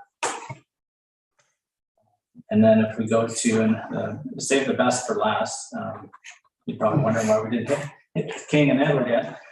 So this one, King and Edward does have lots of different things. It's just an old intersection that hasn't been updated in a long time. So there's, it's missing a signal pole in the southwest corner. The pedestrian heads are missing from most movements. The main traffic lane becomes a left turn lane without a warning to drivers other than pavement markings. The lane designation signs aren't present on the approach. King and Edward is controlled by a set of traffic signals, whether are no misplaced pedestrian crossing elements. There are many issues with the signals, the signage, and the markings that can be improved. So if we go to this one, the minimal standards are $11,000, and then the moderate interventions are $100,000. And if you wanted to redo the intersection, it's almost $1 million. And that would be just digging everything up and redoing the whole thing. So that go kind of to the summary page. Again, about 100,000 or so kind of gets you to the minimal standards from what they've estimated so far. And then 500,000 would get you to the moderate standards if every intersection or pedestrian crossing was to be improved to that level. And then almost 2 million or 1.75 to do complete intersections. So it gives you a good kind of range of what things would cost for different improvements. Yeah, so our recommendation would be that we complete, continue to drill in on each intersection and figure out what we want to do for estimates, what the work to get done, and then come back with another staff report with those costs. Can we bring this back in July? Potentially. I think we kind of need to, just because we asked for this report last fall. So it's been a little while now, and the issues they're not going to resolve themselves. Obviously, we've got some infrastructure, some needs down there. So I really think we need to be on this sooner rather than later. And it sounds like some of it's at least paint. Some of it's, moving those stop lines back, the parking lines back. That's going to make a difference at the downtown. Even things like I'm glad Councillor McConnell raised that again, because I remember talking to Matt about this. I think it was Gail Gill. Was that who talked to you? Gail talked to me last year about it as well, because those chirpers are actually really good. And I'd suggest we add them to all the downtown. We have a lot of elderly people and older people that do cross into Centennial Park at Katarina's and whatever as well. So I think there's a good case to be made for those in the 4 downtown. So I would ask for a cost on that. You're okay with that as well, as you brought that up. So I think that's a good one. In the downtown, I think we're just going to have to look at the different options. Like I said, I go back myself towards the 4-way stops and maybe the 4-way stops with moving the parking back will make all the difference. But I just don't think the through traffic I don't think it really works. But that's where I am on it. But I would hope we could bring it back as soon as possible. And even if we can get going on some of the painting and some of the basics. I mean, we've got some, like those numbers tonight, are they real ballpark or are they? They would be estimates from the work that they've done in the past. They're probably fairly accurate, I would think, yeah. Because I don't know what everyone thinks, but I mean, we could give staff the ability to work on some of the minimal stuff beginning now, and then bring this back for a fuller look in July. Councillor Young, Councillor McConnell. Yes, I agree, Mayor Todd. The motion, I can't support the motion the way it's written. So we have to adjust the motion because we want to do more than the minimal. So wordsmith at the head of the table should make an amendment to it that we can all support. Well, let's follow up on that thread if we could, just that staff, could we do something like that? Tweak this motion to give you the ability to do some of the basics, move those parking lines, do some of the painting and get moving on that as quickly as possible. I know it's a rush now, but it has been with us for a while and we are into the busiest traffic portion of the season. Sorry, Ray, if I interrupted. Oh, that's okay. Where's the money coming from? Are we going to do it this year? That's going to be the next question. That I currently don't have a place for this to be paid for. Right. It's not included in the 2022 budget, and there's just not a lot of other places I can pull it from reserves. So it really depending on how much we're talking about would determine how much we can do this year. Well, that's what I'm wondering, whether the motion should have a cap on it. That we'll do the minimal if possible. Some of the moderate, but the maximum cap that we're looking at is $200,000 or $250,000 or whatever.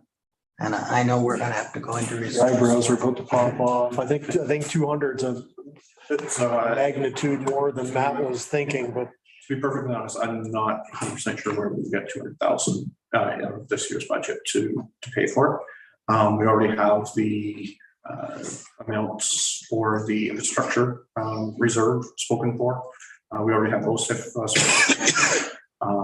So there's only a couple of other places we could get it from. So I think there's a couple of things that we could do here. One, if we're just talking about changing painting and signage, up to $10,000, then I think we can get moving on those. And I don't think I heard any changes that you'd want to do at Edward and Victor or Edward and Park. So I think we can go ahead and implement those. If it's under $10,000, we can move forward. I think there was other questions around Edward and Irvine, King and Center, King and George, King and St. Lawrence, if I captured that semi-correctly. So I would say that we wouldn't do anything on those particular ones until we decide, because otherwise we're just going to keep on painting and repainting on, depending on what the ultimate solution that we have. So we're more than happy to bring that back for July. What each of those possibilities look like, but with the understanding that just the minimum was estimated at 100,000, and then if we're going beyond that, then that can add up pretty quickly. And I get where you're coming from on this, but we have been waiting on this one for a while. We actually ordered the report before we did. I'm not criticizing anyone here, believe me, because it's probably something we should have anticipated around this table and maybe put it in the budget, because we did ask for that study before we finalized the budget, correct? Yeah. So fiscal policy reserve, however, my concern with it is this has been hanging on a while. Now we have a report that really lays out the deficiencies at all these intersections.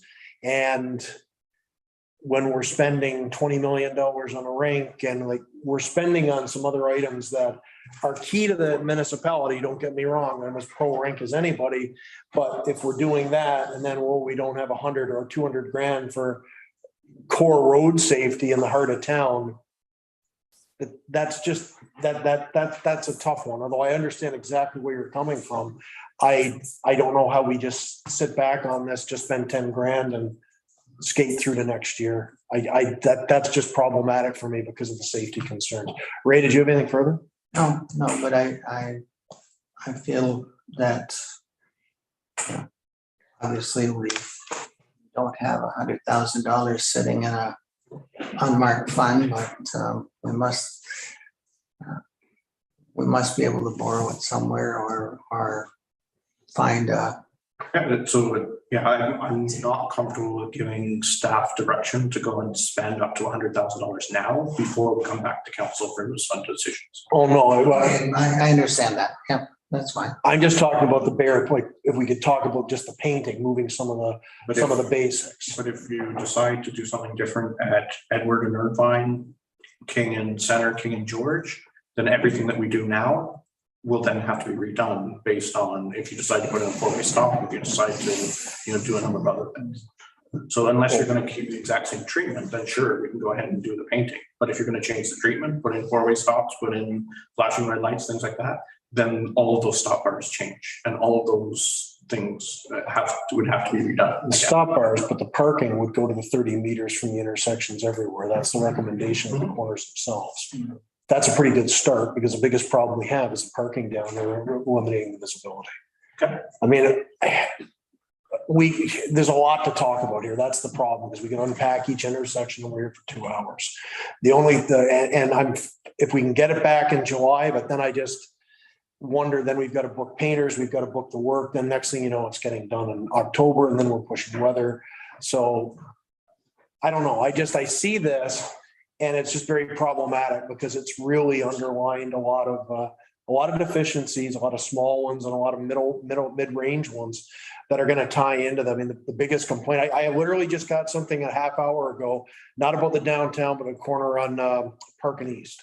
I think we all get them all the time about different intersections. So we do kind of have to take this one on one way or the other, I think. But I had a hand up on this side. Lee, was it you or Councilor Jansman, then Councilor McCollum? Sorry, I think it was Teresa. I know perhaps there's no point in talking about this, but it was concerning throughout the presentation to hear that the existing painting is contrary to, I believe, the shark's teeth is a yield thing. And I'm thinking I'm confident we did that with some kind of assurance from somebody who told us to do that, you know? So that, I just want to say that bugs me, that now it's not in line to what we should have done, you know? But anyway, no, that's damage is done there. I'm wondering if any kind of an advocacy program with the Police Services Board to advocate to the high school students about Irvine and the importance of pressing the button and the importance of watching for traffic and having more police presence there as a blitz, if that would help us at all too. Well, the school year is virtually over now for everybody, I guess. Right. I'm not sure. I asked the last Police Services Board meeting if there's going to be an OPP presence in our local schools coming up. And I got the sort of pat answer that if it's in accordance with school board policy, they would see that there was something done. But that's their governing factor now is the school board policy, whether there's an officer in the I didn't school. know that. I'm just telling you what I hear, and I've heard it before, and it appears to be the way it's been. It's within our right with the amount we pay for that service to ask for a blitz, Oh, sure. educate Yeah. and advocate, Yeah. right? Which I think has occurred previously. Yeah. So, and then we would do it again in that September when the school comes back in. But absolutely, we sent kind of instructions to the school to pass on to the students as to how that works. We asked the OPP to do a blitz at the beginning of this school year and throughout the school year. And then we would see that again in September. Thank you. So I guess my stance is, I think we have to really exhaust every avenue before we ask our taxpayers to pay 200,000. You know what I mean? Yeah, my only thing is when you've got the report that's showing we're talking provincial standards on a lot of this. And best, but not just best practice, the minimal alone goes up to, what was the total of all the minimal, 109 or 100 even, or? So, I mean, that's just to get us to the minimal standard, and we're on notice now. There's some comments in there about liability and so on too. So, I mean, you could be penny wise, pound foolish if you don't spend the money, because all it's gonna take is one good accident there, or one sad accident there, I should say, that could expose us in a pretty significant way. And I mean, it's not about the dollars and cents though. I mean, it's about pure safety too. And we need to, nobody wants to hear it, but you always have to balance it off against the monetary expenses. That's just life. But I think there's got to be a balance between doing the minimal and doing a little more than the minimal, especially since we've seen, and maybe if we give you guys the time to kind of sharpen the pencils and focus in, because there's some intersections, but is there any way we could leave you with instructions tonight where when this comes back, we could, okay, whatever it is, work on X number of intersections, here's your upset limit for cash, and you could get out and get the painting rolling very quickly thereafter? Because it'd be nice to catch some of the summer traffic and really get this going as quickly as possible. And I don't, is that even possible anyways now with people already committed for the summers and so forth? But We can definitely contractors. There's only a limited number of pavement contractors, so we'll have that discussion and be able to report back at that July meeting. okay, what's everybody think? I just have a couple of questions. The liability is what concerns me, just because accidents do happen. The other question I have is all these separations, as Teresa says, like 15 meters back from the lights. Is that, I don't recognize that in other towns or cities. I know it's a provincial ATM, but. So I think what you'll find, particularly when it comes to co-ops, is that it's fairly new in the book. And so what we did in 3 years ago is different from what the requirements are today. So they kind of changed that. They've definitely evolved it. The rapid flashing lights are a much newer type of item. When we went through this back in 2017, those requirements weren't there. And so that's kind of what we're stuck with today is kind of its change, it's evolved. The provincial standard is a guideline. It's not very clear to say that every intersection is different. And so to react to that and the standards that are there. So I think that's where we see that it's evolved, it's now changed. And you can go to pretty much any municipality and I'm willing to bet it would be a very similar report on their crosswalks and intersections. So that's kind of the nature of the beast that we live in and work with. But yeah, I think ultimately, if we're considering 4-way stops at King and George and King and Center, then I wouldn't suggest that we would do a lot of painting there. If we're not considering it, then you can absolutely go ahead, do the painting, or get a quote on it, get it ordered and get it in place. But I think if one thing is still on the table, then it does have an impact that we'd have to go back and rework the painting. Is it different rules for the parking accessibility for 4-way stops? Not necessarily. So definitely we could remove, and that's a low cost item, removing the parking, that sort of thing. But certainly all of the stop bars and where they sit in comparison to the corner, if you don't have the traffic lights on one side, then the 15 meters doesn't come into play. But if we lose 30 meters of parking on from all 4 sides at a stop sign, there's no parking downtown. Well, no, we're already, was it 15 or 20? So it's 5 in one, 10 in the other. It's not the full, it's not 30 additional. It's but it's still, yeah, it's 30, let's say a couple 30 parking both spots. sides. 60 now, right? Okay. If it's the rule, it's the rule, right? And so I think definitely some of the things that I've heard about those intersections at Center and King is that just visibility sightline is an issue. So that certainly goes to addressing part of that. You do really have to creep out into those intersections before, like if somebody's parked there, you've got to be, you're encroached way too far into those intersections to see if it's safe. So. And further? Carl? I'm just looking at Edward and Victor here. I'm just taking this one for example, and the observations are it has a mix of elements from different crossing types, and it goes on to list the different mixes and then mitigation measures. And it says remove type A features, remove school crossing signs, blah, blah, blah. Well, Edward and Victor is a school crossing street. The school is right there. And according to this, in order to make this into the correct, according to this report, intersection, you take out the school crossing signs. Well, we put the school crossing signs in there so people will be aware that it's a school crossing. It seems to me, and Ray, you and Mayor Todd would probably agree with me on this. We have discussed St. Lawrence Street probably every year or every second year in the 12 years that I've been on council. And I can remember Joanne Beckstead, the first year, saying my brother said the same thing in years past. I don't think that one motion here is going to cover all these things. I think each one of these, and I hate to say it because it's going to take time, but one, we're not going to paint the whole fence with one brush here.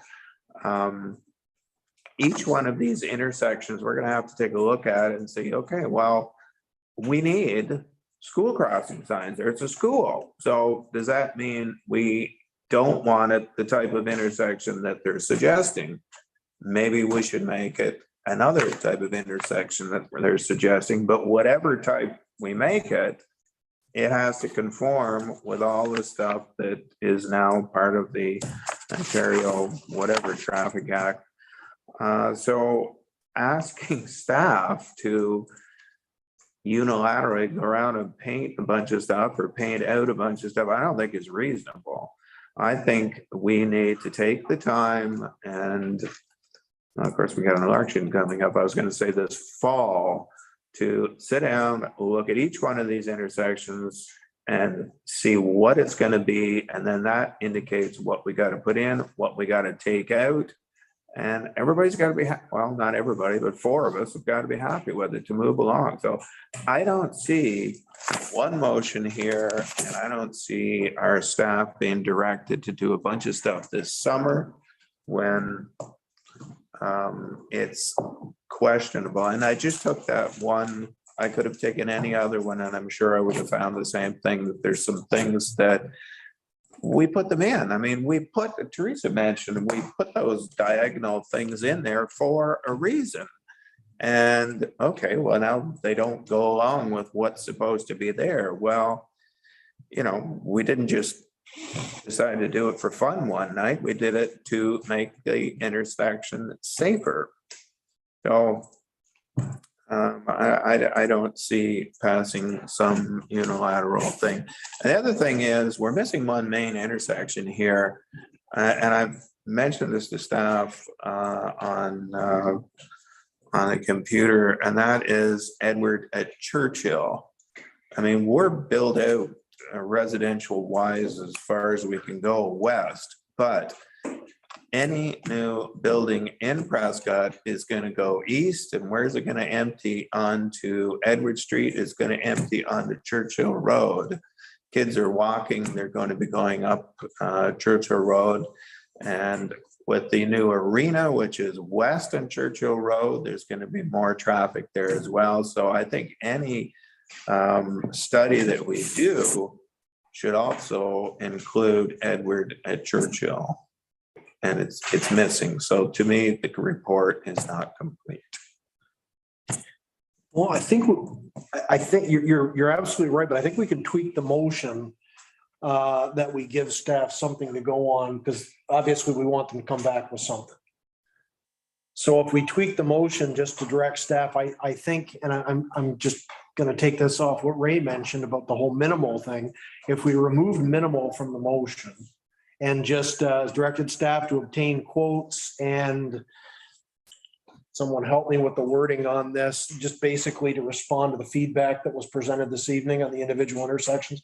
I'm sure you've been taking notes on this. It's a dog's breakfast, but I mean, as we've seen from the notes, there's a lot of different moving parts with each intersection.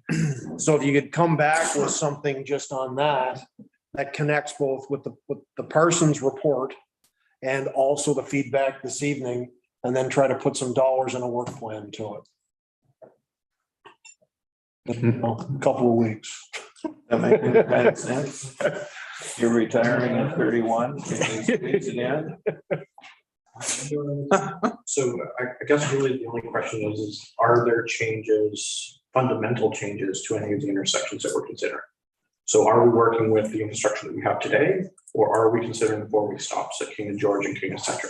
Because that is the fundamental question, and will have a significant impact on what work it does or doesn't get done.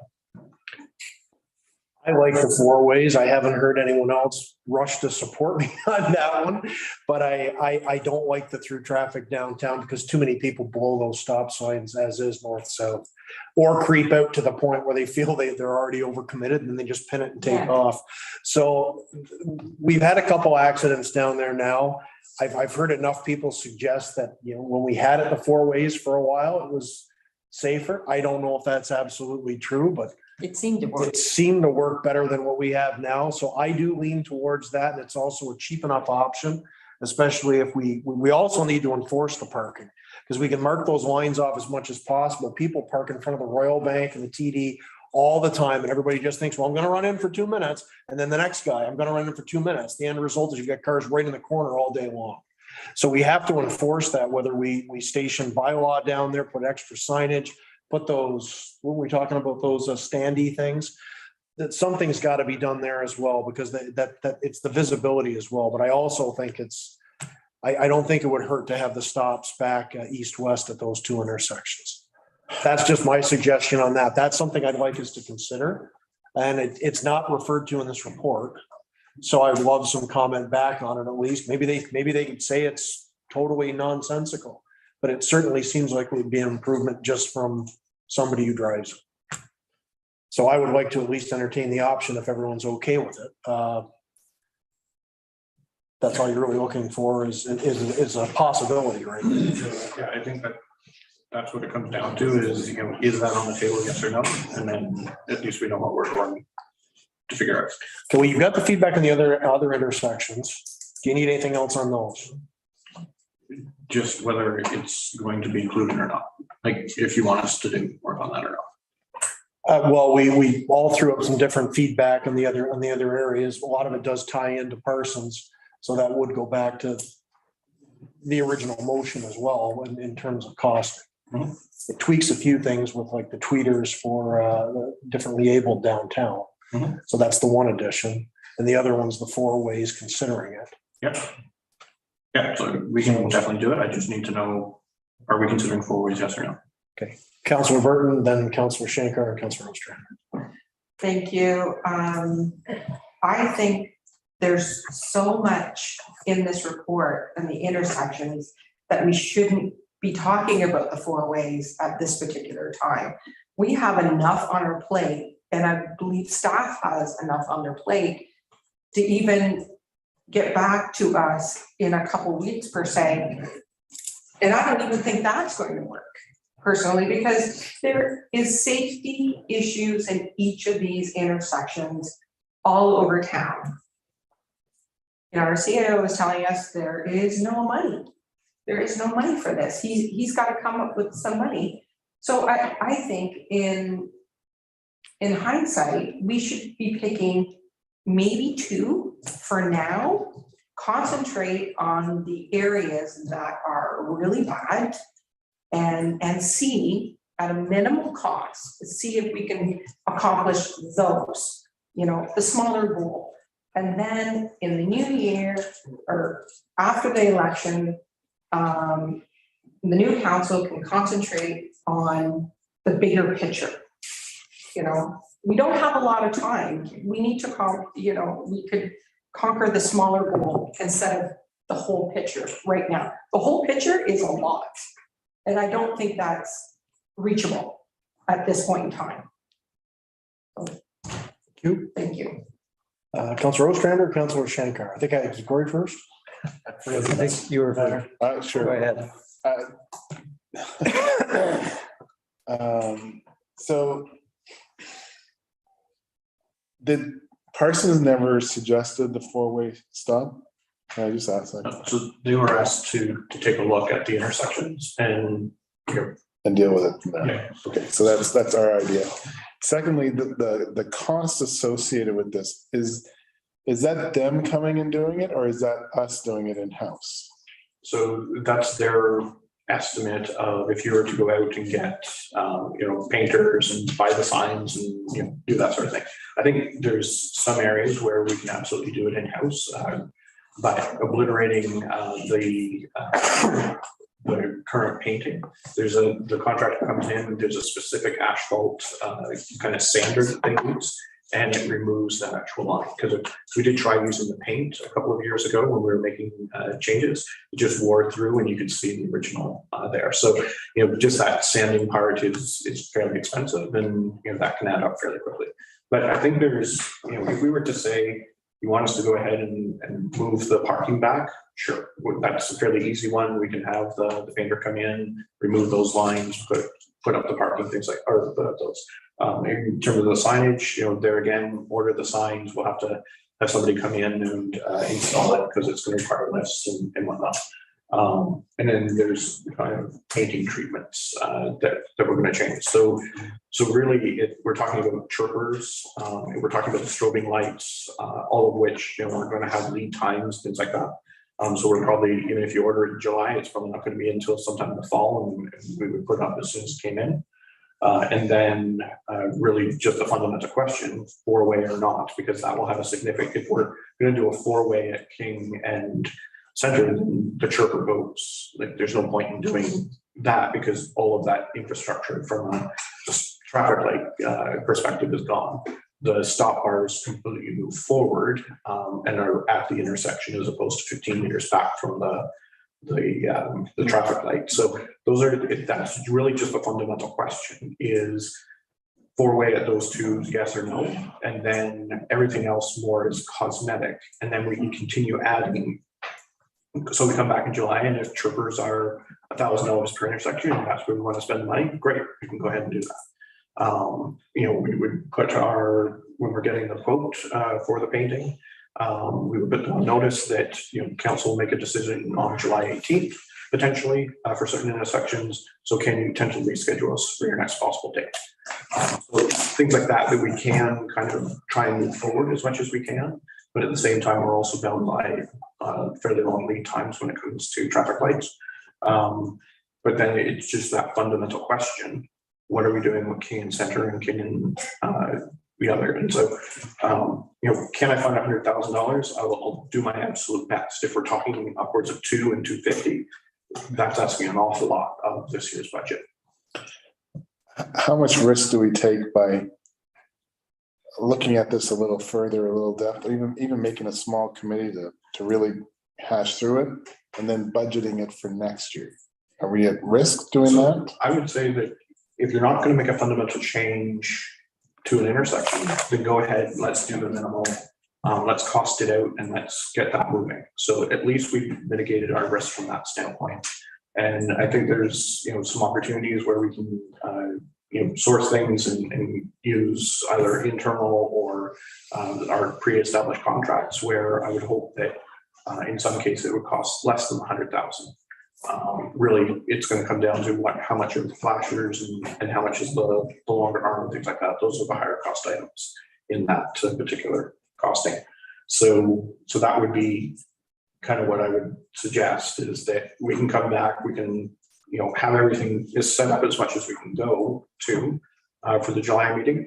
And then if you want to have a longer term conversation around particularly King and Edward, because we're not changing anything fundamentally there, because we're talking hundreds of thousands of dollars.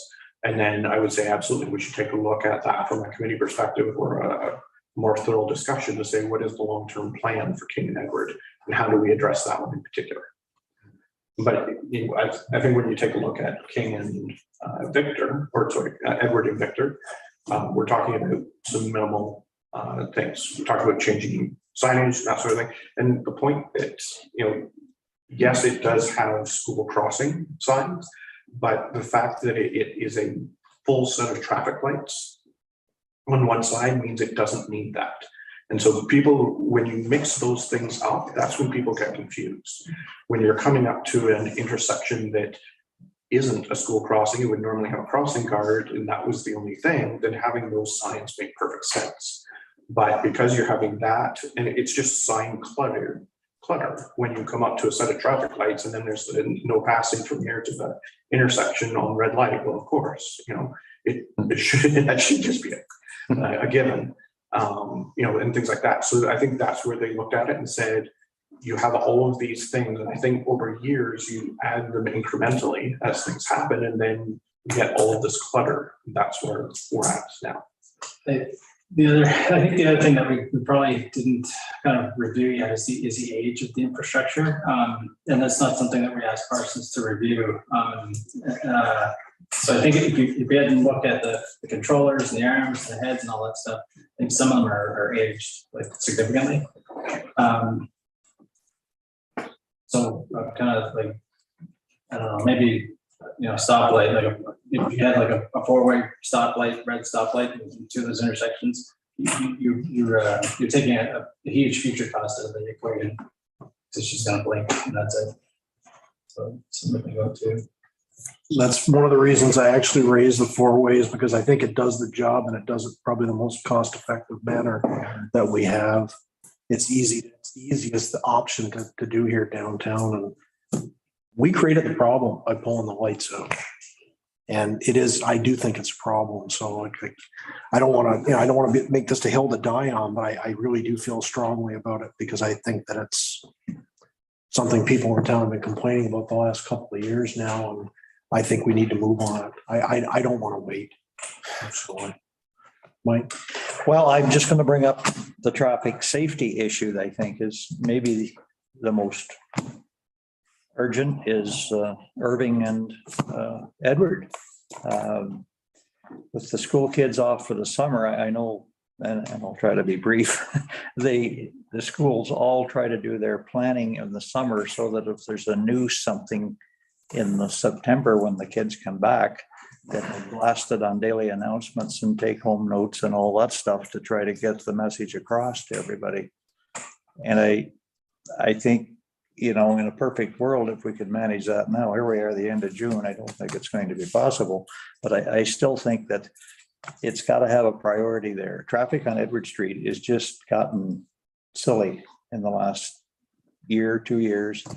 And of course, the fair weather doesn't make it any better. So I'd like to see that done because you have grades 7 and 8s going to high school now. And there's just that excitement of going back to school in September. Almost as excitement as much as there is at leaving the end of June. So I'd just like to see that put on page 1 as well, because I think it's something there has to be done. If it's bigger flashing lights, maybe lower them a bit or put them over to the side or whatever might improve the overall situation. But I think, you know, being right at Irving Drive and there and the fast food and the other side of the road's a car wash and a chip stand. Anyway, it just compounds our problem. And I'd like to thank Matthew for his description of how that can be put in place over time with the downtown stuff as well, because there's not one we can pick that's worse than the other or in more need than the other. But I think we've picked out our top 3 or 4, and I think that has to be the going ahead moment. So, thank you. Thanks, Mike.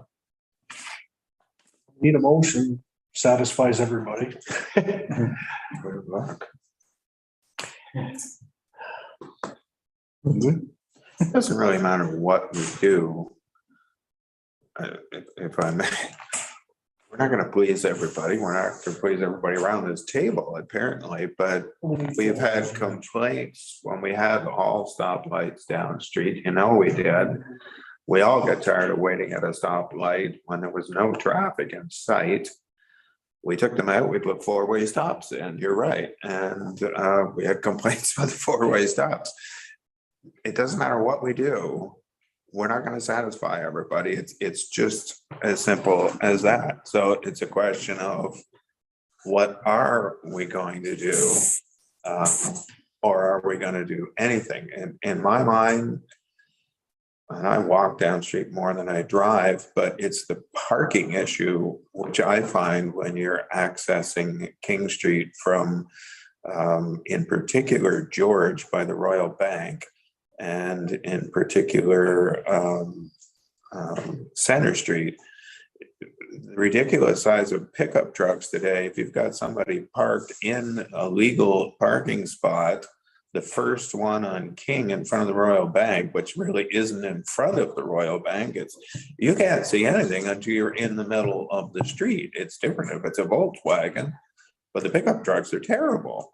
And I've read that is a problem all over the country. Center's just as bad when you're looking west. Yes, you're right. So 30 meters or whatever it is down the street, I have no problem with that. Do that right away everywhere.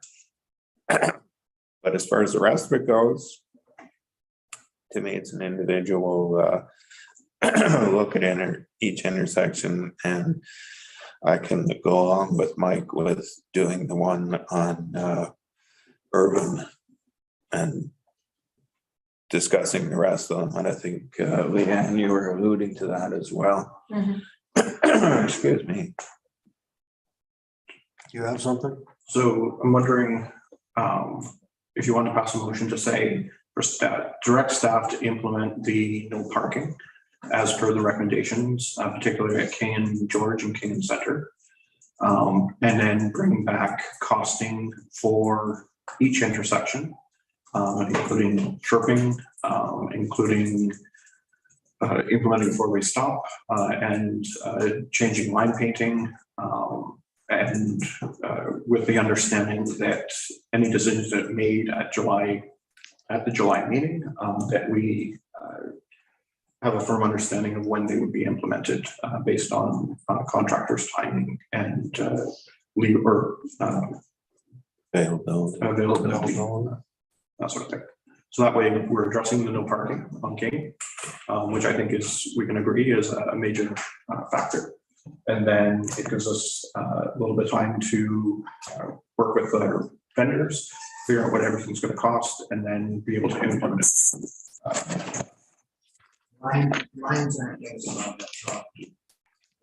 Physically put something in the way. Correct.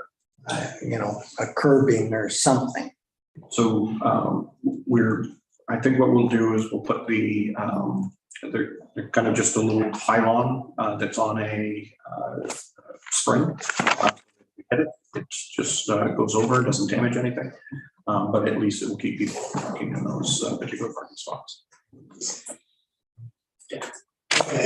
Councillor Burton made that initial motion. Would you be willing to withdraw that and support what Matthew just mentioned, just to end this enjoyable discussion all around? Yeah, absolutely.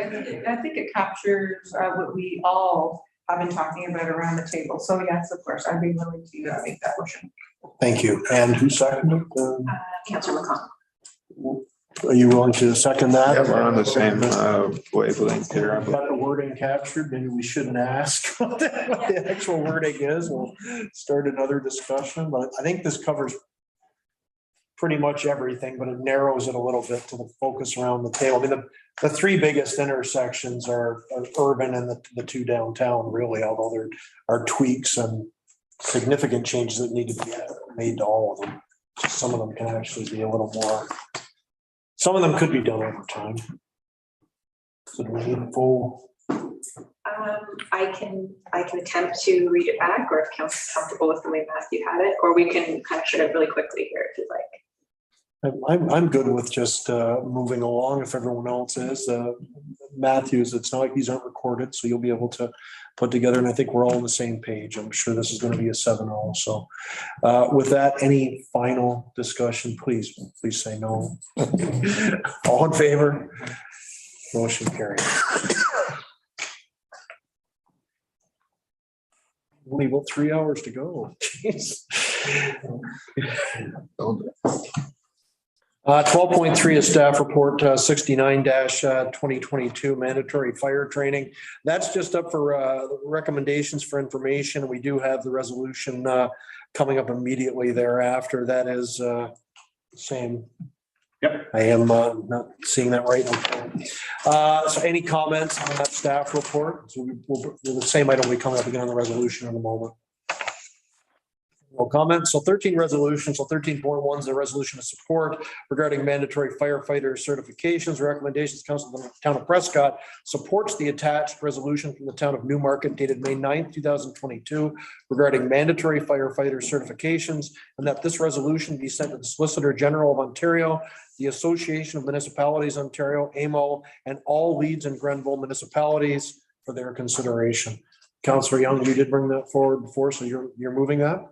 Thank you, sir. Do I have a seconder? Councillor Burton. Any discussion? Saying no, all in favor? Motion is carried. Thanks very much. On to bylaws. 14.1 is site plan control agreement for Development Drive. Good news here. Recommendations of bylaw 29-2022 being a bylaw to authorize a site plan agreement between the Corporation of the Town of Prescott and Prescott Crossings Investment Incorporated, be read and passed, signed by the mayor and clerk, and sealed with the seal of the corporation. Details, please. Thank you very much. So this is, you'll remember, I think we passed this in January, and it had several conditions attached to it. Since they completed their noise study, and the result of that is that they're going to be constructing an L-shaped fence or a noise barrier around the loading area. So it will be 5 meters tall, it will be 6 meters wide, and it will be 15 meters long around that area. Then we'll also be instituting a no idling policy for any truck that is making delivery that they won't be able to idle. Again, reducing the amount of noise that goes beyond the property. There will be constructing noise barriers on the rooftop to make sure that the sound is directed to the north and to the west as opposed to south and to the east. And then they'll also be constructing a 2.5 meter high acoustic fence on the east and south of sides of the property. An acoustic fence is basically a fence. It will look very similar to any other type of fence, but there are no gaps or it's not made so that it's be able to see through. So when they do that, then it acts as a sound reflector, and again, it will push that sound to the north and west. So those are the mitigating items for the sound transmission. They also submitted their photometric plan, and it is dark sky compliant. They completed the severance for the property, so that's done, and they've met all of the conditions. I did also point out one of our projects that we've had ongoing is a multi-use path running from Fishel and Mackenzie to Prescott Center Drive. That is incorporated as part of the plan. It's a 2 meter wide pathway that will run there, as well as it will run along the south side of Prescott Center Drive for the length of the development.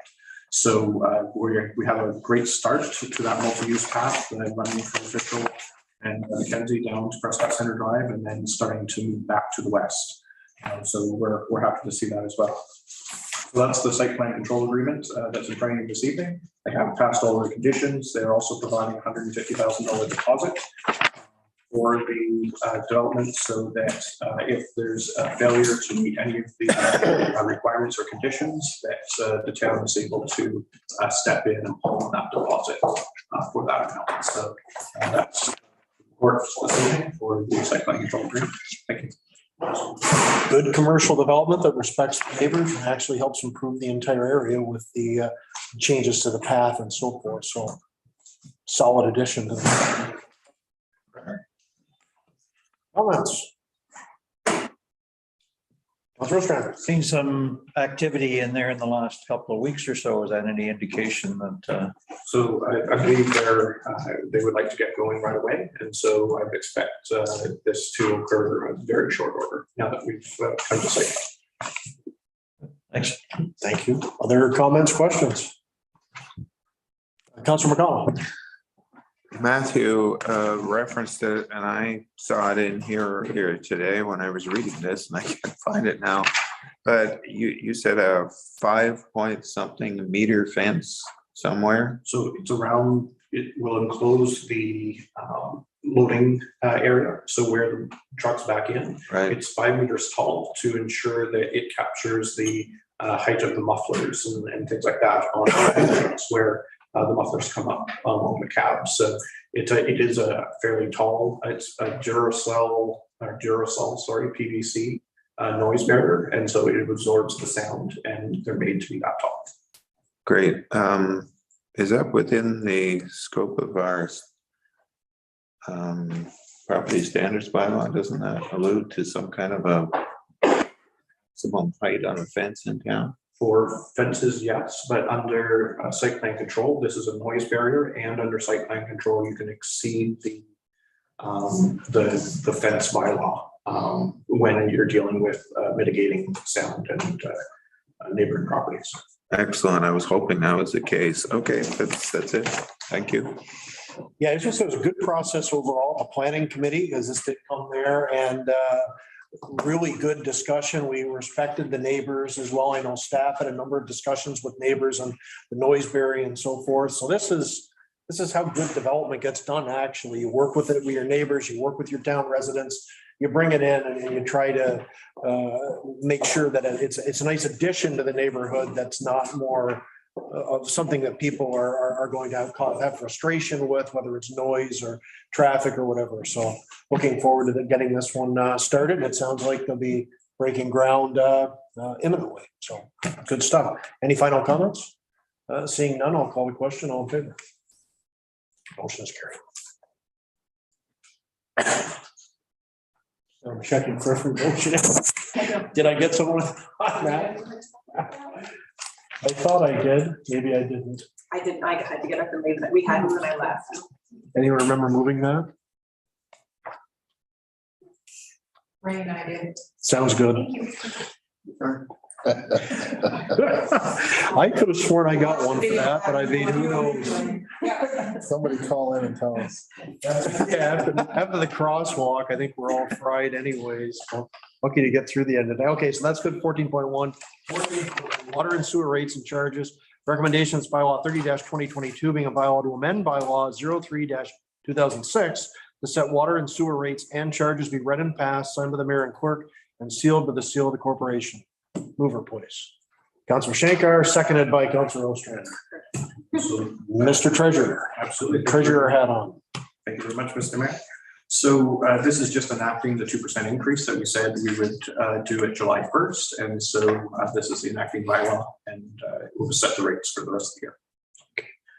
As a reminder to people out there, do we have at the tip of your head how many times we've actually raised these rates over the last decade or so? It's very, very infrequently. I just think it's something we should note because it's inflation. So since 2006, this is only the third time we've increased them.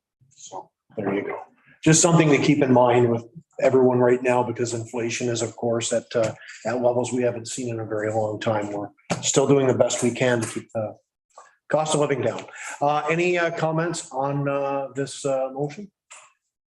Seeing none, I'll call the question. All in favor? Motion carried. 15, new business. Does anyone have any new business to bring forward tonight? I do. Thank you.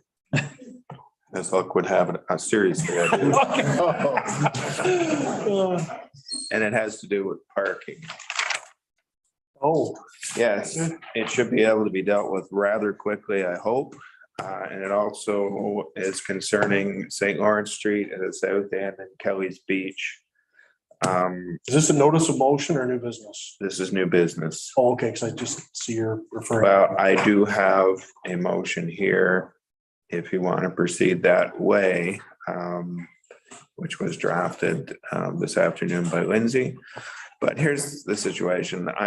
As I've mentioned before, I walk the dog through there all the time, and I'm always having the people who have their driveways empty onto Water Street West talk to me about people always turning around in their driveways, disturbing the tar. Half the time they're on the grass.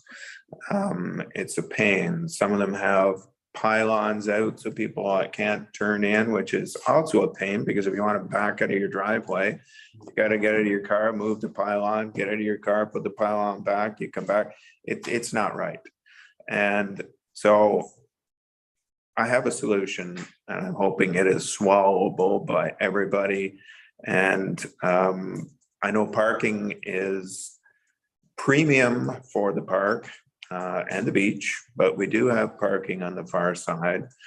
My suggestion is this. The problem is when you turn off of King Street to go south, you're committed. There's nothing else you can do. So we have one of those little signs there, dead end, I think it says, or Do we have anything there? there is a small sign. What does it say? No exit, that's it. Thanks, Ray. But you really can't see it unless you're looking for it because it's on a pole with two others. What I'm suggesting is one of those 3x3 dead end signs, the yellow and black checkered ones. And I'm also suggesting we take out the two bottom parking spaces, one on the west side and one on the east side, which will allow smaller vehicles to actually make a turn down there. And if you have a larger vehicle, you'd make a 3-point turn down there. Now, the parking spot on the west, the front end of it is right at Water Street. So it's illegal anyway. It shouldn't be there. So what I'm suggesting is we remove that illegal spot. We remove the one on the west side, which is right at the end of the stone house. We put that big sign down there and we give people enough room to turn around at the bottom of the street. To me, that's a simple solution. if we discourage people from turning around on Water Street, all they're gonna do is turn around in the driveways or in Katarina's parking lot. You obviously can't, once you've committed, you're not gonna back out onto King Street. That's just not gonna happen. So having proper space to turn around at the bottom, I think is the way to fix it.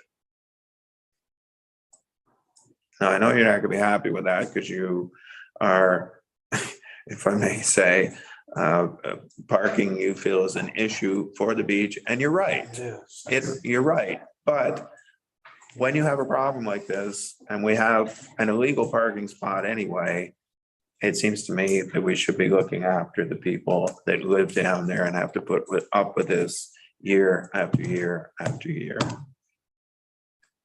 Thank you very much, and I do have a motion if you feel that you want to go that way. The process is usually notice of motion in these things, and this is gonna involve spending a couple of bucks too, if we get rid of it. It's not a huge thing, but that's just. Through you, Todd, we can do it as a notice of motion. We have waived the rules of procedure in the past. The motion is to direct staff to come back at a future meeting with more information. But whatever council chooses, we can definitely move forward that way. The reason, if I may, Mayor Todd, I would like to deal with it tonight is we're not coming back until July, and the problem is now, and once the pool opens, it's going to only increase. It's not a problem, I don't think, with people that drive to the beach and park. They know what the situation is. It's somebody that's dropping person off, and if they're just dropping somebody off, then that's going to allow them to turn around. New people to town, I see them all the time. I talk to them down there when their window's down. They see the beach and they expect parking. There is no parking. Explain to them the parking is the next street down, and then they go up and around and down. But I would like to see it looked after, and I'd like to see it looked after now. Yeah, you're right. It's tough for that. I agree with everything except for losing the parking spaces, because the other thing is people park in the grass there all the time as it is. I've had to call bio, I don't know how many times the last few years, because people literally drive right up to the sand and let their kids out and just set up a picnic.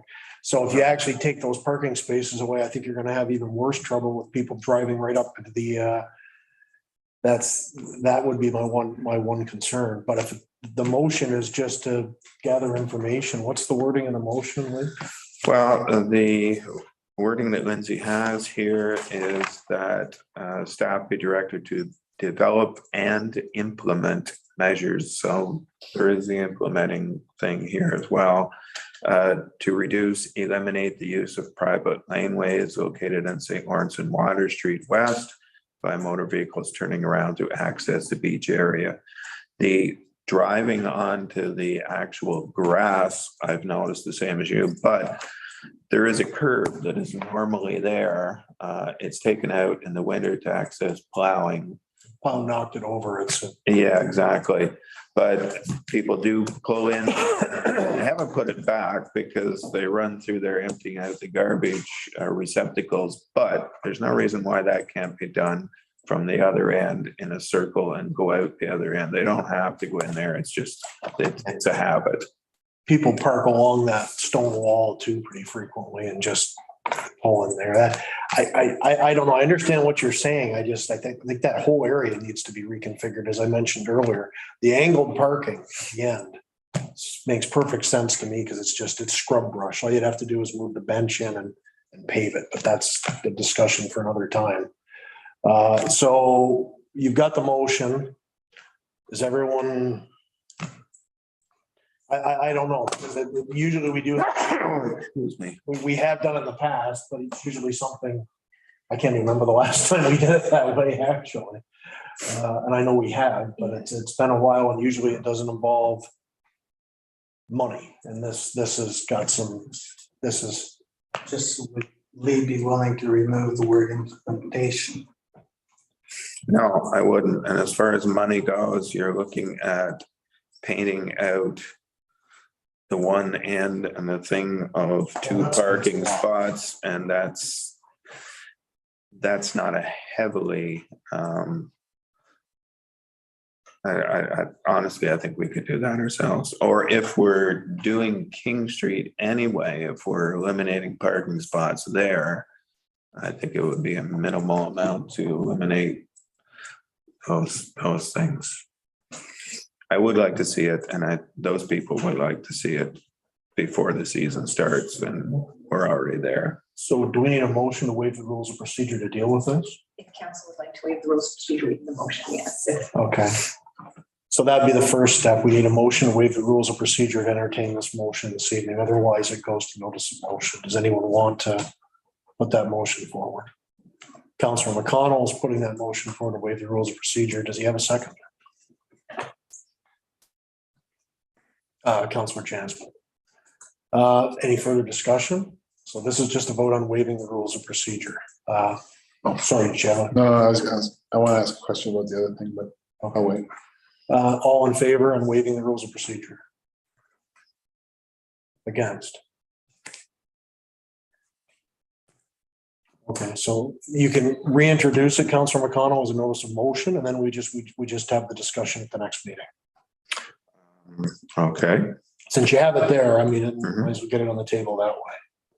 I just have a question. Can I ask it? Sure. By taking out those 2 parking spots, how are you going to get people from out of town to know to turn there? They're still going to go around the corner. You've got the big dead end sign.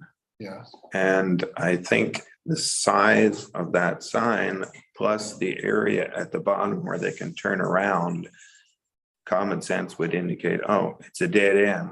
I don't even see this over here. It must be a private driveway or something. I'm going to turn around. I'm not going to go that way.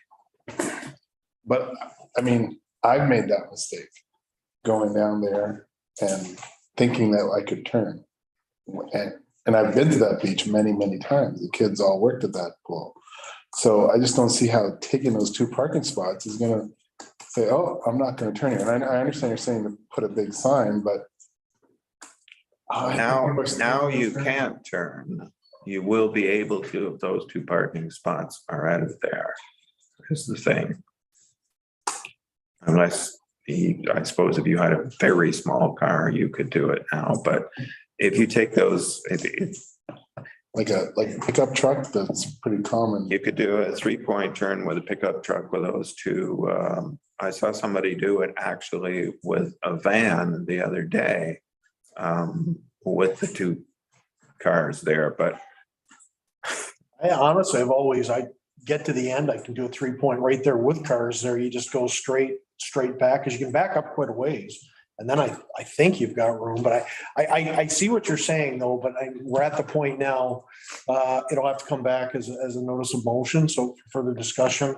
So I guess we'll leave off here. Did you want to read, did we read the motion completely read into the, I think, yeah, you've already done that, haven't you, Councilor McConnell? So, yeah. So we have that for a notice of motion for our next meeting. Okay, so we'll put that on the agenda for July. So just as a question for staff, is there any objection by council putting a larger no exit sign, as well as putting a do not proceed past this point private lane, basically where that kind of path to Centennial Park goes? I certainly don't have an issue with it, but we did vote not to waive the rules of procedure on that. So then we'll just see if maybe if you'd asked that 5 minutes ago. Yeah. So that actually, because I do think that's something that I don't think anyone's got an issue with it. So we can have that ready to go right after that meeting, just like all the intersection work is going to happen on July 19th. Absolutely. If I may, Brett, please. One more brief thing. St. Lawrence Street was redeveloped, as you know, for all the way up to the railroad tracks and around the corner and west, I don't know, maybe 30 feet or something onto water. But what they found was there was really no road underneath there. It was paved over gravel, and they had to go down and build a whole road bed. They're going to find the same thing going west on water, but they stopped at a point, and the road is deteriorating now, and this has got a lot to do with it. The traffic turning around up there, it's going in chunks like that, And the longer it goes on, the sooner we're gonna have to rebuild it, which is unfortunate because it's lightly used, but it's gonna be a costly rebuild because of the whole road situation. It is a tricky area, and I definitely sympathize with the residents because I know they have talked to a number of them. Like the one gentleman has the pylons out all the time, and there's also issues with kids around the building and everything else in the evening because it is a fairly popular spot for pedestrians and drivers. The issue honestly is I do think that needs to be opened up, and we've had that discussions. I think it needs, if you added parking in that end, then you could take the 2 off because you'd probably add 10 spots, and then you've got a little more, you've just got more access overall. Then I don't think people are parking illegally as much. And we do have to look at that at some point. That's one thing we didn't finalize when we put the splash pad in. We were talking about the other section as well, where the old building is that probably could be taken down at this point and replaced with a parking lot. On the repaving of it. For that side or for the end of St. Lawrence or the other side off by the tennis courts? Off the tennis courts. Yeah. It's something like we think we've got to revisit it on both areas because the traffic's not getting any lighter down there. We want people to be there for the summer, so it's definitely good to have it on the radar. However, we decide to resolve this and look at it, so we'll bring it back for that next meeting. Okay, any other notices of motion? No. So 17 Mayor's Proclamation, do have one this evening under 17.1. This is for National Indigenous Peoples Day, June 21st, 2022. Whereas June 21st is National Indigenous Peoples Day, a day to honor the unique history, heritage, and diversity of First Nations, Inuit, and Métis peoples. And whereas National Indigenous Peoples Day was first celebrated in 1996 as a day to recognize and celebrate the cultures and contributions of the Indigenous peoples from across Canada. And whereas the town of Prescott acknowledges the rich culture, heritage, and achievements of First Nations, Inuit, and Métis people in Canada. And whereas National Indigenous Peoples Day is an opportunity to become better acquainted with the cultural diversity of First Nations, Inuit, and Métis people, and to discover the unique accomplishments of Indigenous peoples. And whereas the town of Prescott strives to be an inclusive community and encourages all residents to reflect, learn, and take action in a meaningful way towards reconciliation and solidarity with Indigenous peoples.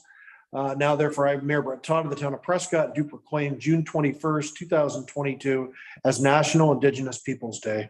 And that's, of course, dated and signed the 20th of June, 2022 in the town of Prescott.